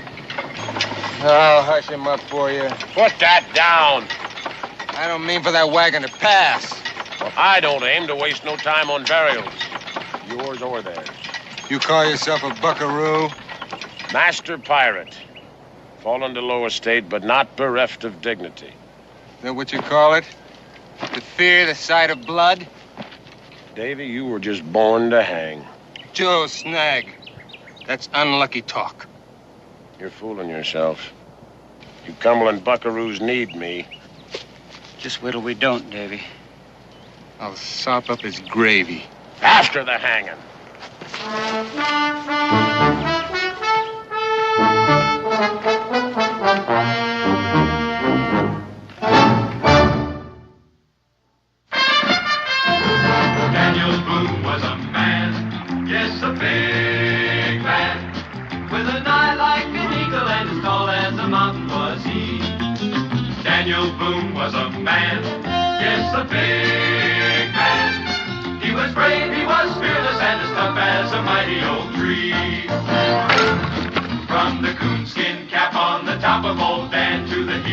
his rawhide shoe. The rippinest, roaringest, fightingest man the frontier ever knew.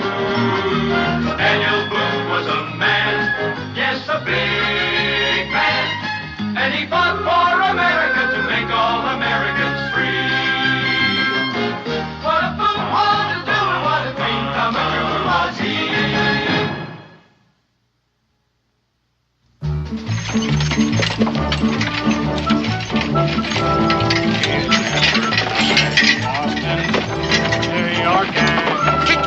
Kids! Oh!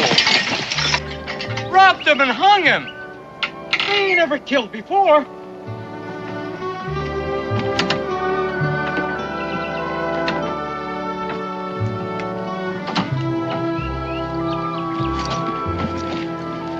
Still warm. It ain't been very long. On time. We'd have been here earlier. It would have been us here instead of him. Hang on.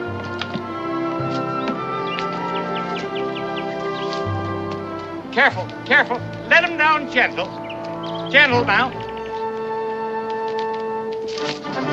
Well, now, that was right neighborly of you. Buckaroos!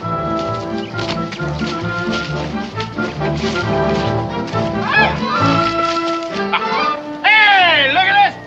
We're rich, boys! You suppose there's something on here? All right, all of you, down off that wagon. That was a low-down trick. You wait till Boonesboro hears about this. If Boonesboro does. You can go. Go? Say hello to my friend Sidewinder when you get to Boonesboro. You got a man in Boonesboro? One of your old crew before the redcoats ran you off the river? What name was that again? You better start walking while you still got legs.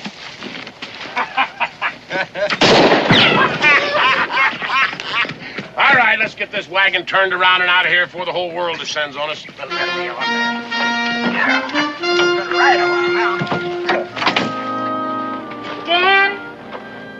Dan, will you come down and try on your new jacket?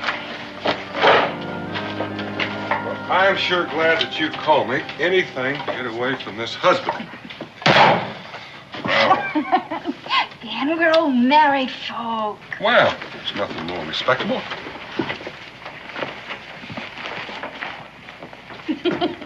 Pa, we got company. Every time I see you, Israel, you're eating. It's Dewey.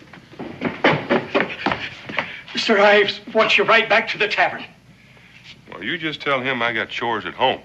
The Phoebus freight's been taken by the buckaroos. The freighters just got to the tavern. They've been walking all day. Escaped by the skin of their teeth. The buckaroos come close to hanging them.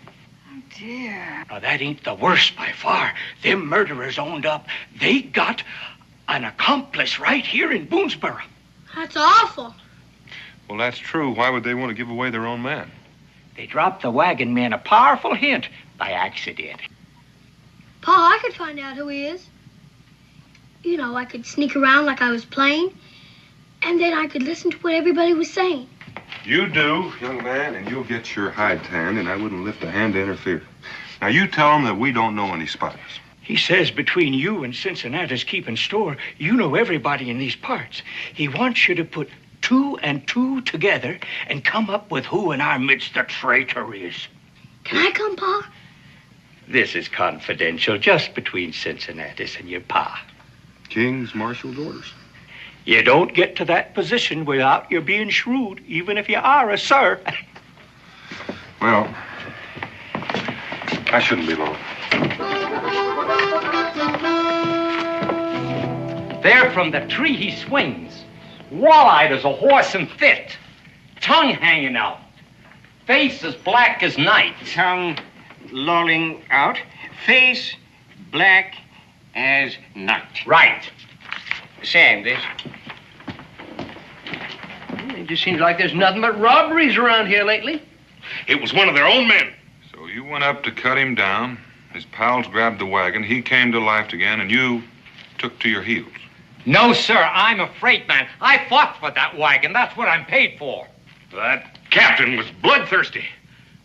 Speaking about thirst. The rum's out, but there's plenty of cold well water left. The depraved mind of the criminal. Quite typical. Proceed. Well, we knew that we was next in line. I could feel the rope around my neck. So you watched your chance, caught him napping, and got away. Now, about this traitor in our midst, why did they tell you? Why not? They didn't expect him to get here alive, did they? Well, they was ready to hang us, don't you remember? But I said, never while I got my strength. The captain looked at me, and he sneered and said, oh, no. He said, if you ever get back to Boonesboro alive, don't forget to look up our comrade. Our comrade. His name's right on the tip of my tongue. Copperhead? No. Coppermouth? I remembered it when I told you. One of your colonial serpents. Not Sidewinder. Exactly right. Who is this alias Sidewinder? I ain't never heard that name used in my tavern. You tell us the same thing, wouldn't you, Daniel? Mm-hmm. Sidewinder. No, never heard that used around here before. Oh, I'm disappointed in you, man. I was certain that you'd know the fellow. But I still haven't forgotten. Yes, I'll just bet you have, Sir Ives. Come along. Plain and simple truth, Daniel. I ain't never heard that name called. Not in my tavern. Of course, Cincinnatus was right in saying what he said. If Sir Ives knew you were Sidewinder, he would have arrested you. No one around here would believe a thing like that about you, Pa. No one around here is the king's marshal, son. Do you think the Buckaroo's new captain is Joe Snag? Well, Who else would call you Sidewinder? well, now that's enough questions out of you, young man, for tonight. Up this ladder you go. Scoot. Help.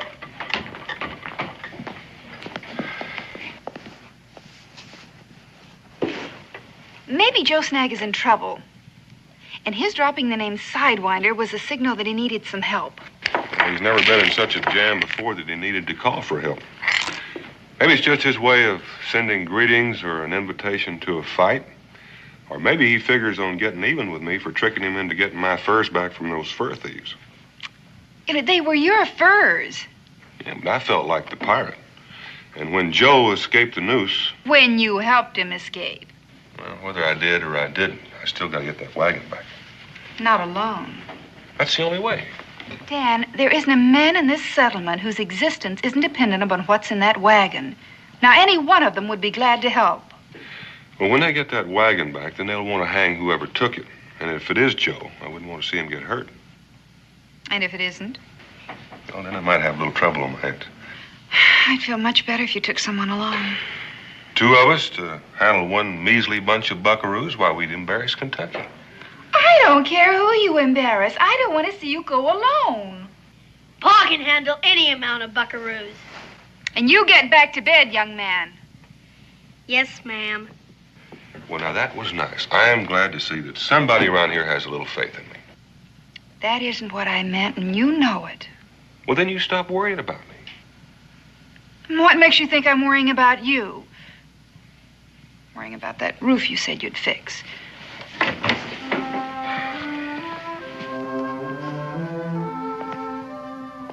Now, you know that that roof is going to still be there when I get back.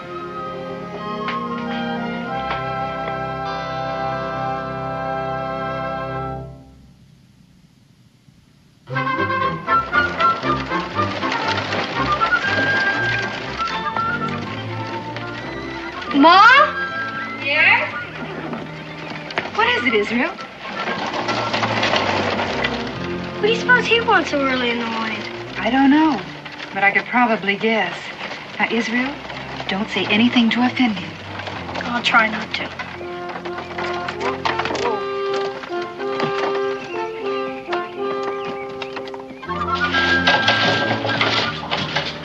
Mrs. Boone, young Master Boone, if you will summon your husband later. I'm afraid he's not here. Oh? When will he be back? I only wish I knew. You mean he's gone away? I don't recall his saying anything about this to me yesterday. He didn't say anything about it to me yesterday either. Paul's gone hunting. And what may he be hunting, young man? Hmm? Ooh, the cat has your tongue. Perhaps I can help. Your pa wouldn't be hunting the king's golden guineas, I suppose. I'm right, young man. You may as well come out with it. No, you're not. You're wrong. My pa wouldn't sell Now, let him go on. What were you going to say? You'll fare better if you're honest. What were you about to say? I was about to say that my pa wouldn't bend a knee to the king's gold. You are young. Everybody kneels to gold. Eh? Israel's right. My husband is not seeking your reward.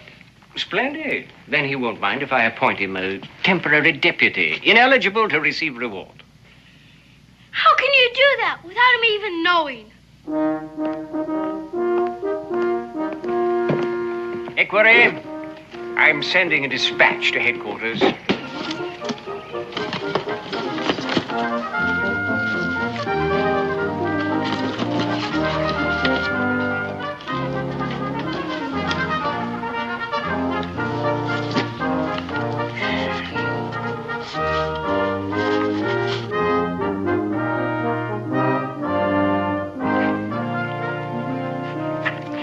Sand, please.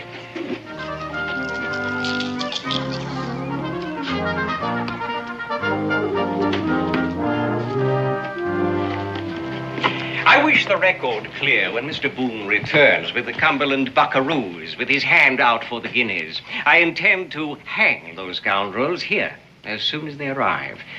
We'll have no further trouble on the Cumberland. Is that legal? Legal? That means according to the law. I shall disregard your lack of manners, boy. And perhaps your mother has a point of sorts. I suppose I should take them in for trial. Oh, the expense is pitiful. Your colonial jury will only send them to prison to be fed at the king's expense. Well, better than 100 golden guineas lost.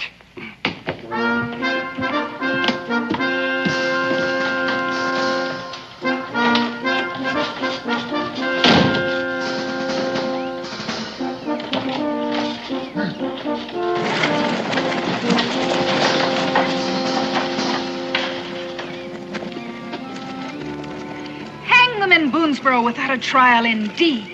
His pa'd sell Joe Snag for 100 guinea gold or anything. I know. I gotta learn to hold my tongue. And I guess I did offend him even after you warned me not to. Sorry. Well, just this one time, maybe I'll forget about your being disobedient. Oh, my roof. Don't worry, Mom. It'll be a long time till rain sets in. So it will.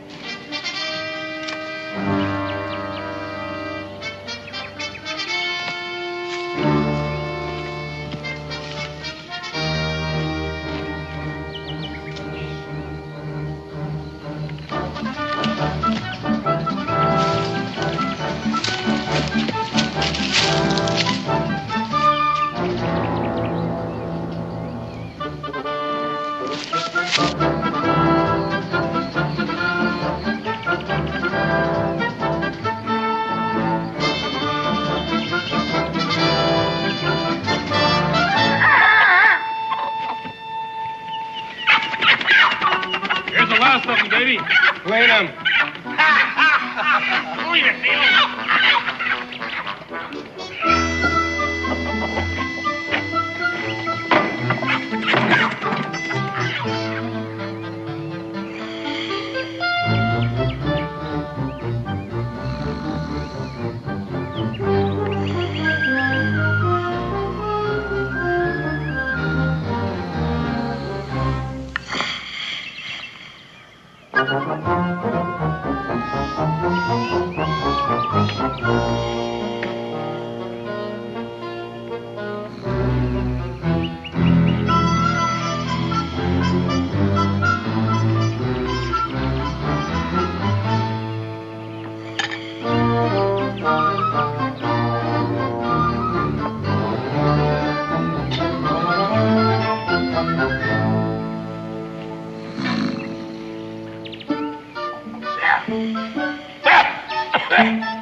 I told you, dry wood, little blaze, no smoke. Who's gonna see it? Nobody.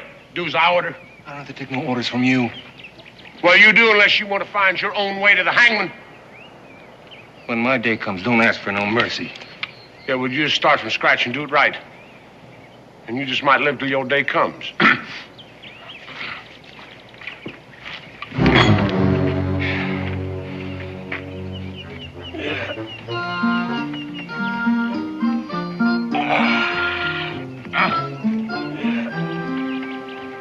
Get some wood.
Sidewinder.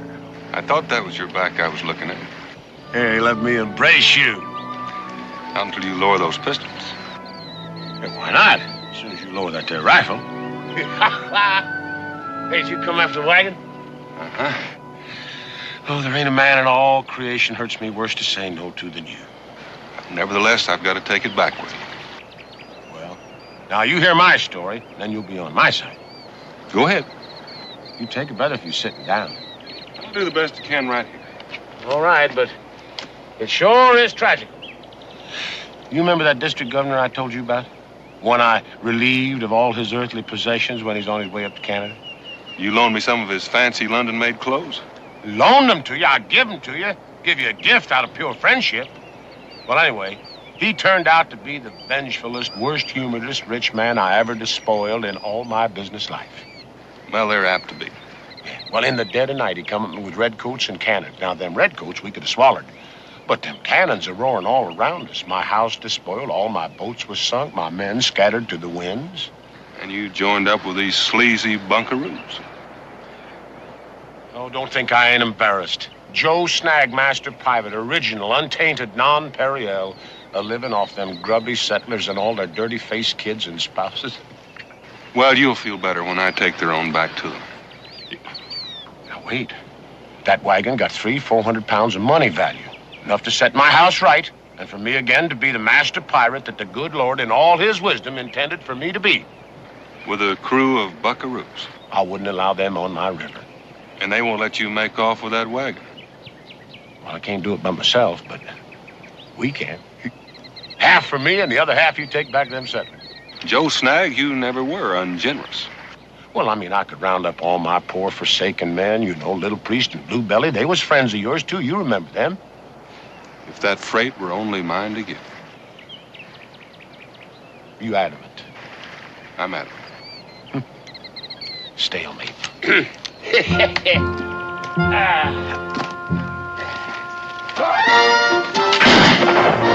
Oh, you are a hard man to convince. I say the same about you. Come on. I don't like the company you keep. What, you thought I was going to turn you over to them? Sidewinder, that would be an evil day for both of us. They knowed you was here. No, I'm just going to stash you once you change your mind about our deal. Now, come on, hurry up. Somebody must have heard that rifle fire. Oh, wait a minute. I'm afraid it's too late. Hey, I've got him right over here. I got that thief.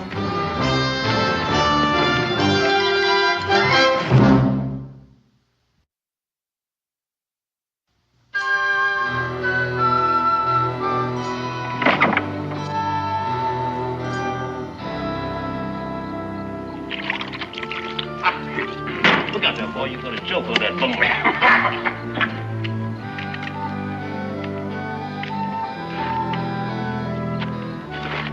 Worry about our wagon, spoil your appetite? Worried about somebody snaking it off when you ain't looking. No, hold it. Nobody couldn't snake it off without my seeing it. Oh, no? He'd come pretty close to it. Without me, he'd have been long gone with it, but now? He won't live to boast of it. Yeah, well, you and him is alike in that way. He'll live just as long as I say so. I don't die of hunger first. So any way you like. Somebody fetch him some victuals, and right now. They didn't invite him. He's in the same line of work as us. He don't want to go hungry. Oh. Whoops. Get it nice and clean for him now. Here, if you don't clamp down real tight on your teeth, you won't notice a little bit of ashes. Look out, I will take care of him. Captain Nursemaid. Yeah. I got better things for you to do, the whole mess of you. Now, I want you to scout around out there and see can you find anybody. He might have brought his whole gang with him. You just cover the whole vicinity and you don't come back till you're sure. All right, you can't find nobody standing there. Get a move on. Go on.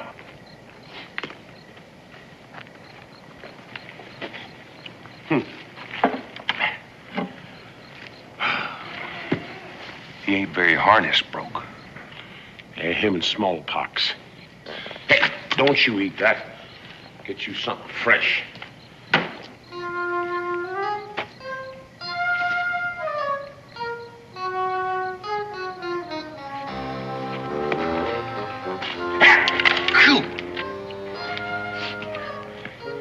Be careful, that thing. It's my fault.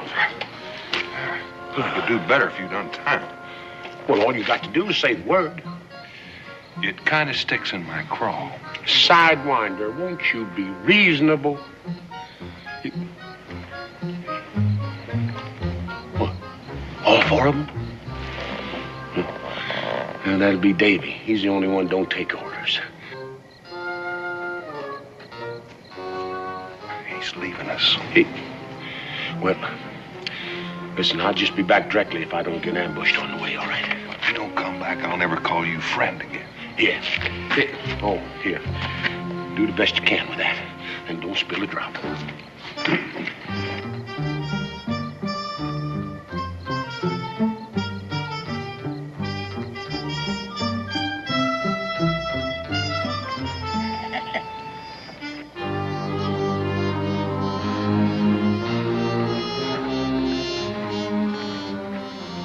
Didn't it hit you why Snag euchred us out of our own camp? In case the fella had a gang with him. I know I wouldn't want to work alone. No more is he alone. He's working with Joe Snag. All trussed up like a suckling pig. To bewilder and confuse and rob us of our eye teeth. Remember when we were taking that wagon? He mentioned one of his old crew and then shut up like a clam as if he'd said too much. A fellow named Sidewinder hides out in Boonesboro. That suckling pig is Sidewinder. How do you like that? Well, one master pirate's hard enough. The two of them on us would be the dirt beneath their feet. There ain't but one thing we must do. The pair of them. Why not? Ruler and him and his pal, they can't walk on us.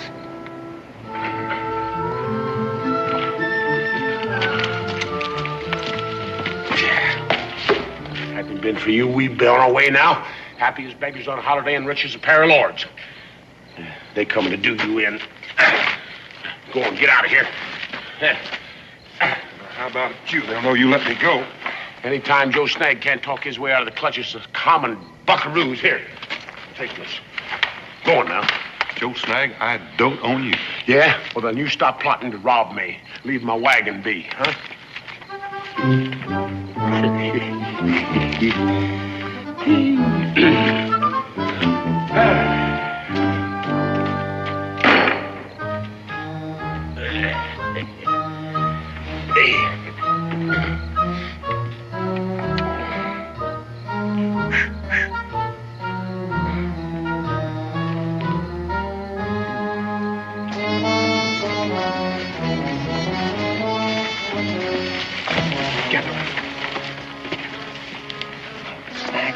Awful fight.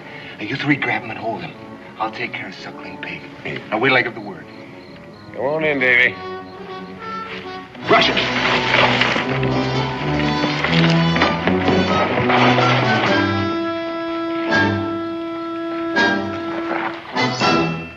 Find any skulkers? Where is he? You let him go? I did indeed.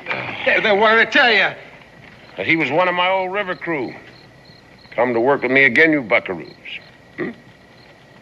Well, you're wrong again, Davy, as usual. It's Daniel Boone. Daniel Boone? They sent him up to that wagon. You raised a hand against him, all Kentucky would have been one hue and cry.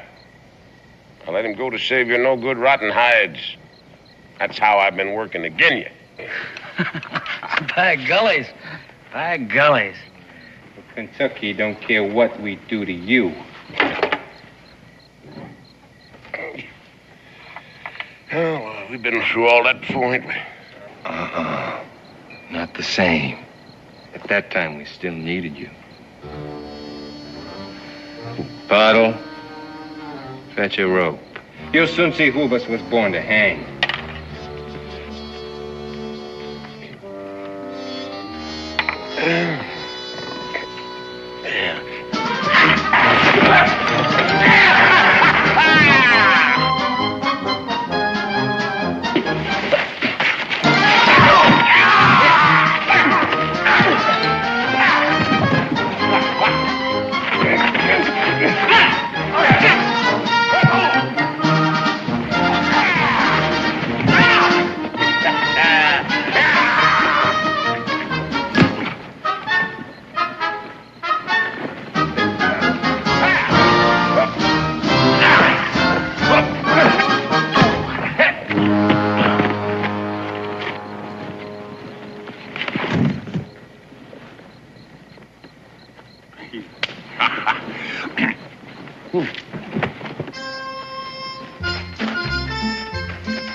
He hit me behind my back. We ain't killed. Go after him.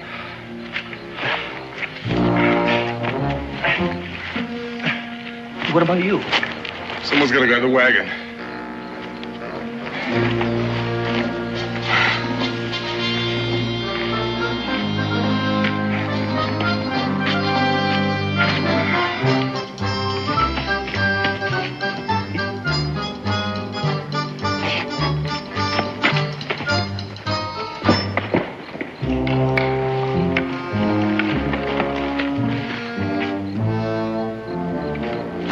We're close on him. Come on.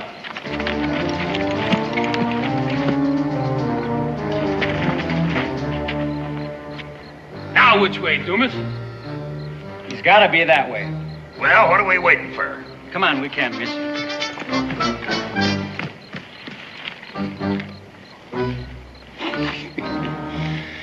This sure sign of a buckaroo. Yeah, heaven-sent gift for being wrong. That's right, Joe. Sidewinder.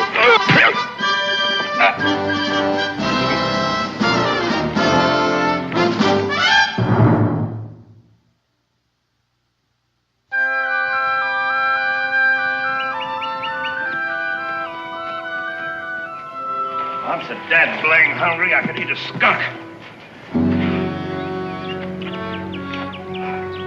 Over here.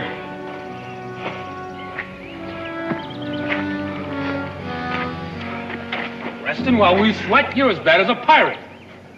What are they after? This here wagon's what? I hadn't spent my night on guard, they'd be well away by now. So they got away.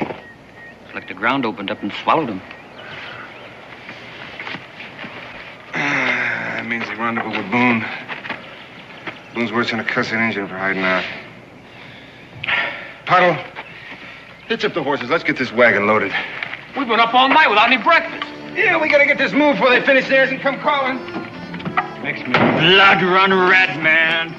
Them laughing and lolling while we labor to protect what's ours.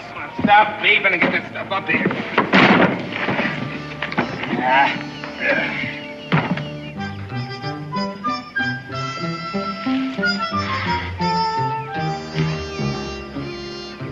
Rope's too tight? Well, ain't no worse than I had you. But if I'd have come on you fighting for your life against them buckaroos, I sure wouldn't just stood around and enjoyed the fight. Well, I might have snuck up behind him and hit him with a club, if I'd thought of it. So that's what happened to poor old Beetle and Pottles, huh? Well, don't thank me. I ain't. What's that you plotting there, the camp? Camp and the wagon. But there's no chance of getting that wagon without rousing them. Yeah, well, why you think it's still there and I ain't back on my river? Looks like you're just gonna have to trust me. The way you trusted me? Yeah.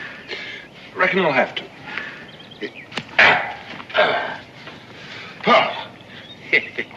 Yeah, sure did feel a little naked without them. Now, way I see it, you go to the camp and make a ruction and take off with them a hot-footing right after. No, not me. You've already proved you can outrun them. Whilst you make off with the wagon? Neither one of us been able to get the best of the other one for very long, so what do you say we just let it rest? Well, I guess we best to spy out the lay of the land, just handle whatever comes up, huh?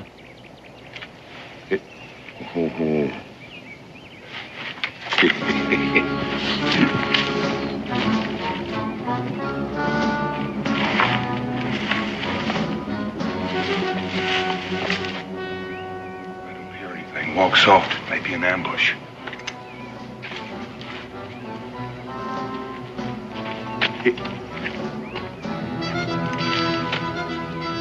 Wagon's gone. My bed with it.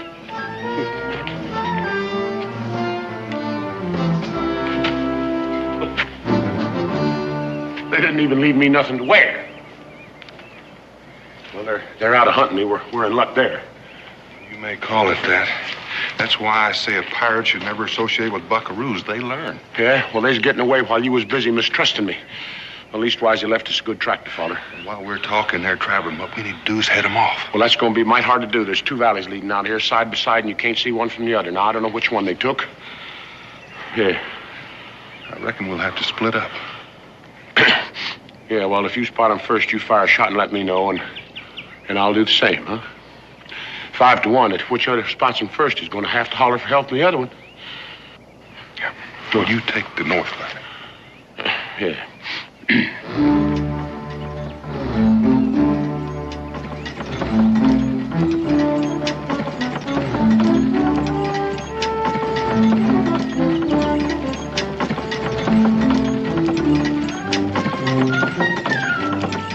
First thing, I'll sell up the load, get capital. New rifle, horses, 3 or 4 new men. Oh! All right, you buckaroos. Everybody off. Oh.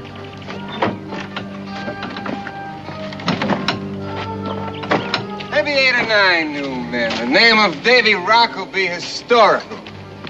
Must have fallen out of the tree. Well, however it got here, it's got to be carried away. Get to it!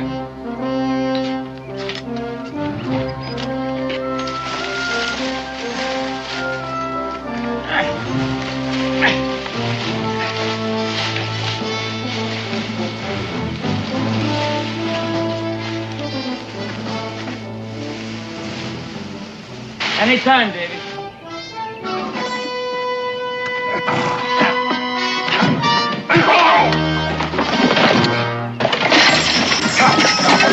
Grab him!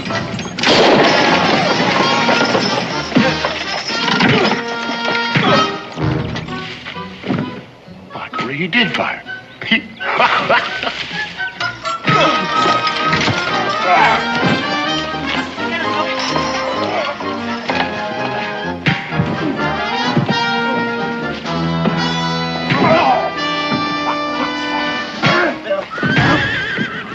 Serious trouble. Getting soft in the brain.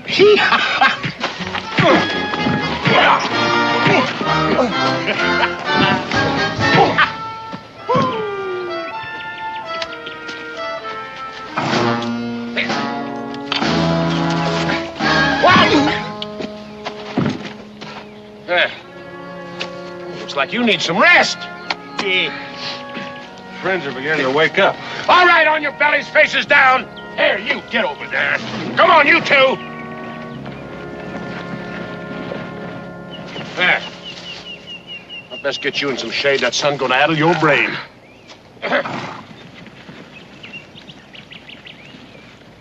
Here, now. You just sit there and blow out a spell. It's something I think I'd best to do.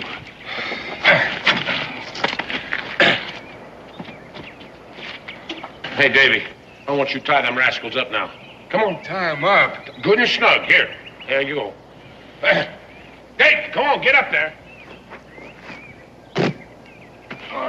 Let's put a move on it. Let's put a move. We ain't got all day here. That's it. Get them nice and snug now. That's it. I'll get them. Tight, Davy. Yeah, well, that's it. There you go. You'd best leave about 8 foot of that on the end for yourself, then. Myself? Yeah. Come on. You just snuggle right in there. Snuggle right in there now, Davy. That's the way to go. What are you doing? Oh, we got to get you boys comfortable. Snag! We got to get you comfortable. Here. Wait. Snag. What? You're not going to get away with this. I ain't, huh? Well, I tell you going to move for a while.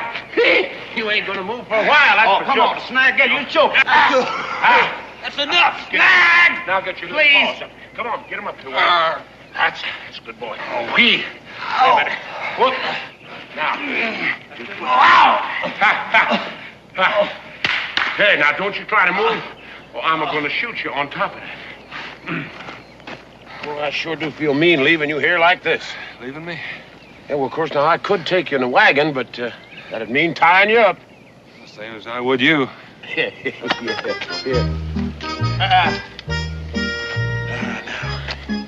Tell me something. You feel strong enough to lift up them big feet of yours, huh? Yeah, come on.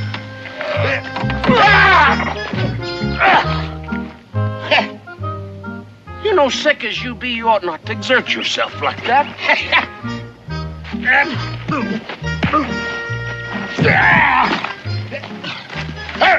Hold it sideline. Wait a minute. I think you done broke my spectacles looking in there. Oh, now don't tell me you're going to get up again.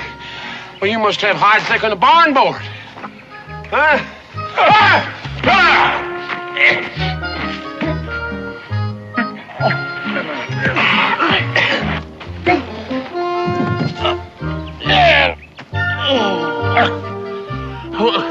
Well, I'm pleading with you, Sidewinder. Don't exert yourself like that. Listen, I only need about half that freight wagon to put my house to rights again. You don't need any part of it. Well, I got to have 100 pounds. You got it. Those buckaroos are worth 100 guineas gold. Not even to a hungry cannibal. To a king's marshal. You mean I ought to turn them in? Well, now, you caught them. You ought to put the rope on them. Why, you rascal. Ah! Ah! Oh! Now, I know that was kindly meant, Sidewinder, but... See, a master pirate has got to live by a master pirate's code. Offer it to me. I'll split his gullet for you and divvy up the guineas. Yeah, me too. On that too. After that, do you still say no? I would drown them in a sack like rats, but not for no reward from the king's marshal. That's the way you feel about it. Well, that's the way it's got to be.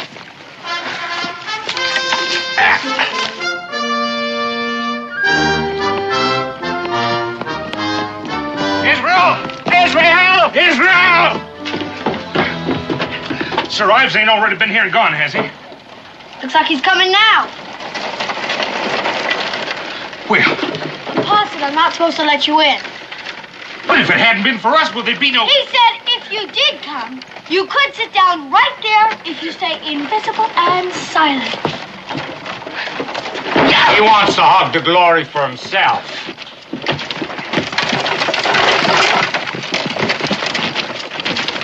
Sir Ives. Afternoon, your lordship.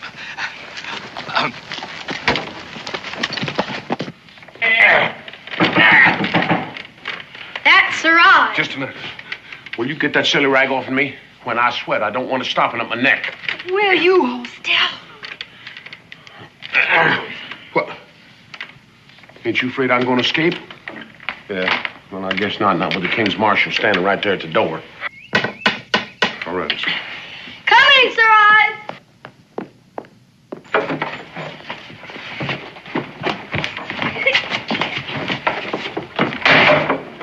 This is the man.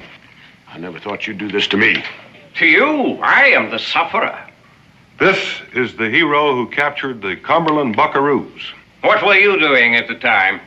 Well, I was nursing a goose egg on my head. What are you doing here? Sir, if I listen, had not listened Sir, to you in the first listen, place, I listen, should not be we in know- this situation. listen, Sir, But Your Honor! Find them. I don't want to see them again.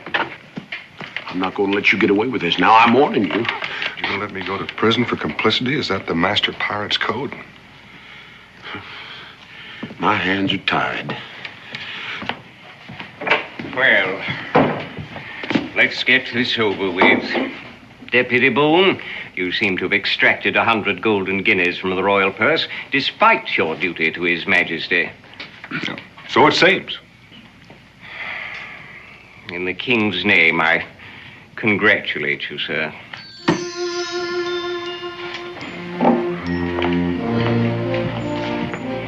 And if I ever catch either one of you breaking even the least ordinance,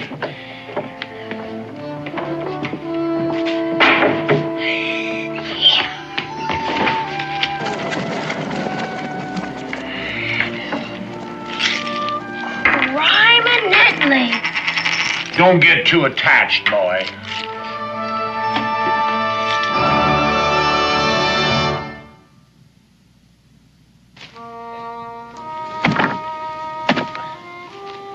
Well, next week I'll be back on my own river, my own men around me. I'll give my best to Bluebelly and Little Priest. Well, that's the way you finagle them. Oh, forgive him, Captain Snag. Or try to, for his family's sake. Hey, you're a good woman, Miss Boone. As Solomon once said, and Solomon was something of an authority on the subject. Good woman is more precious than rubies. Thank you, sir. Thank you. Oh, Israel.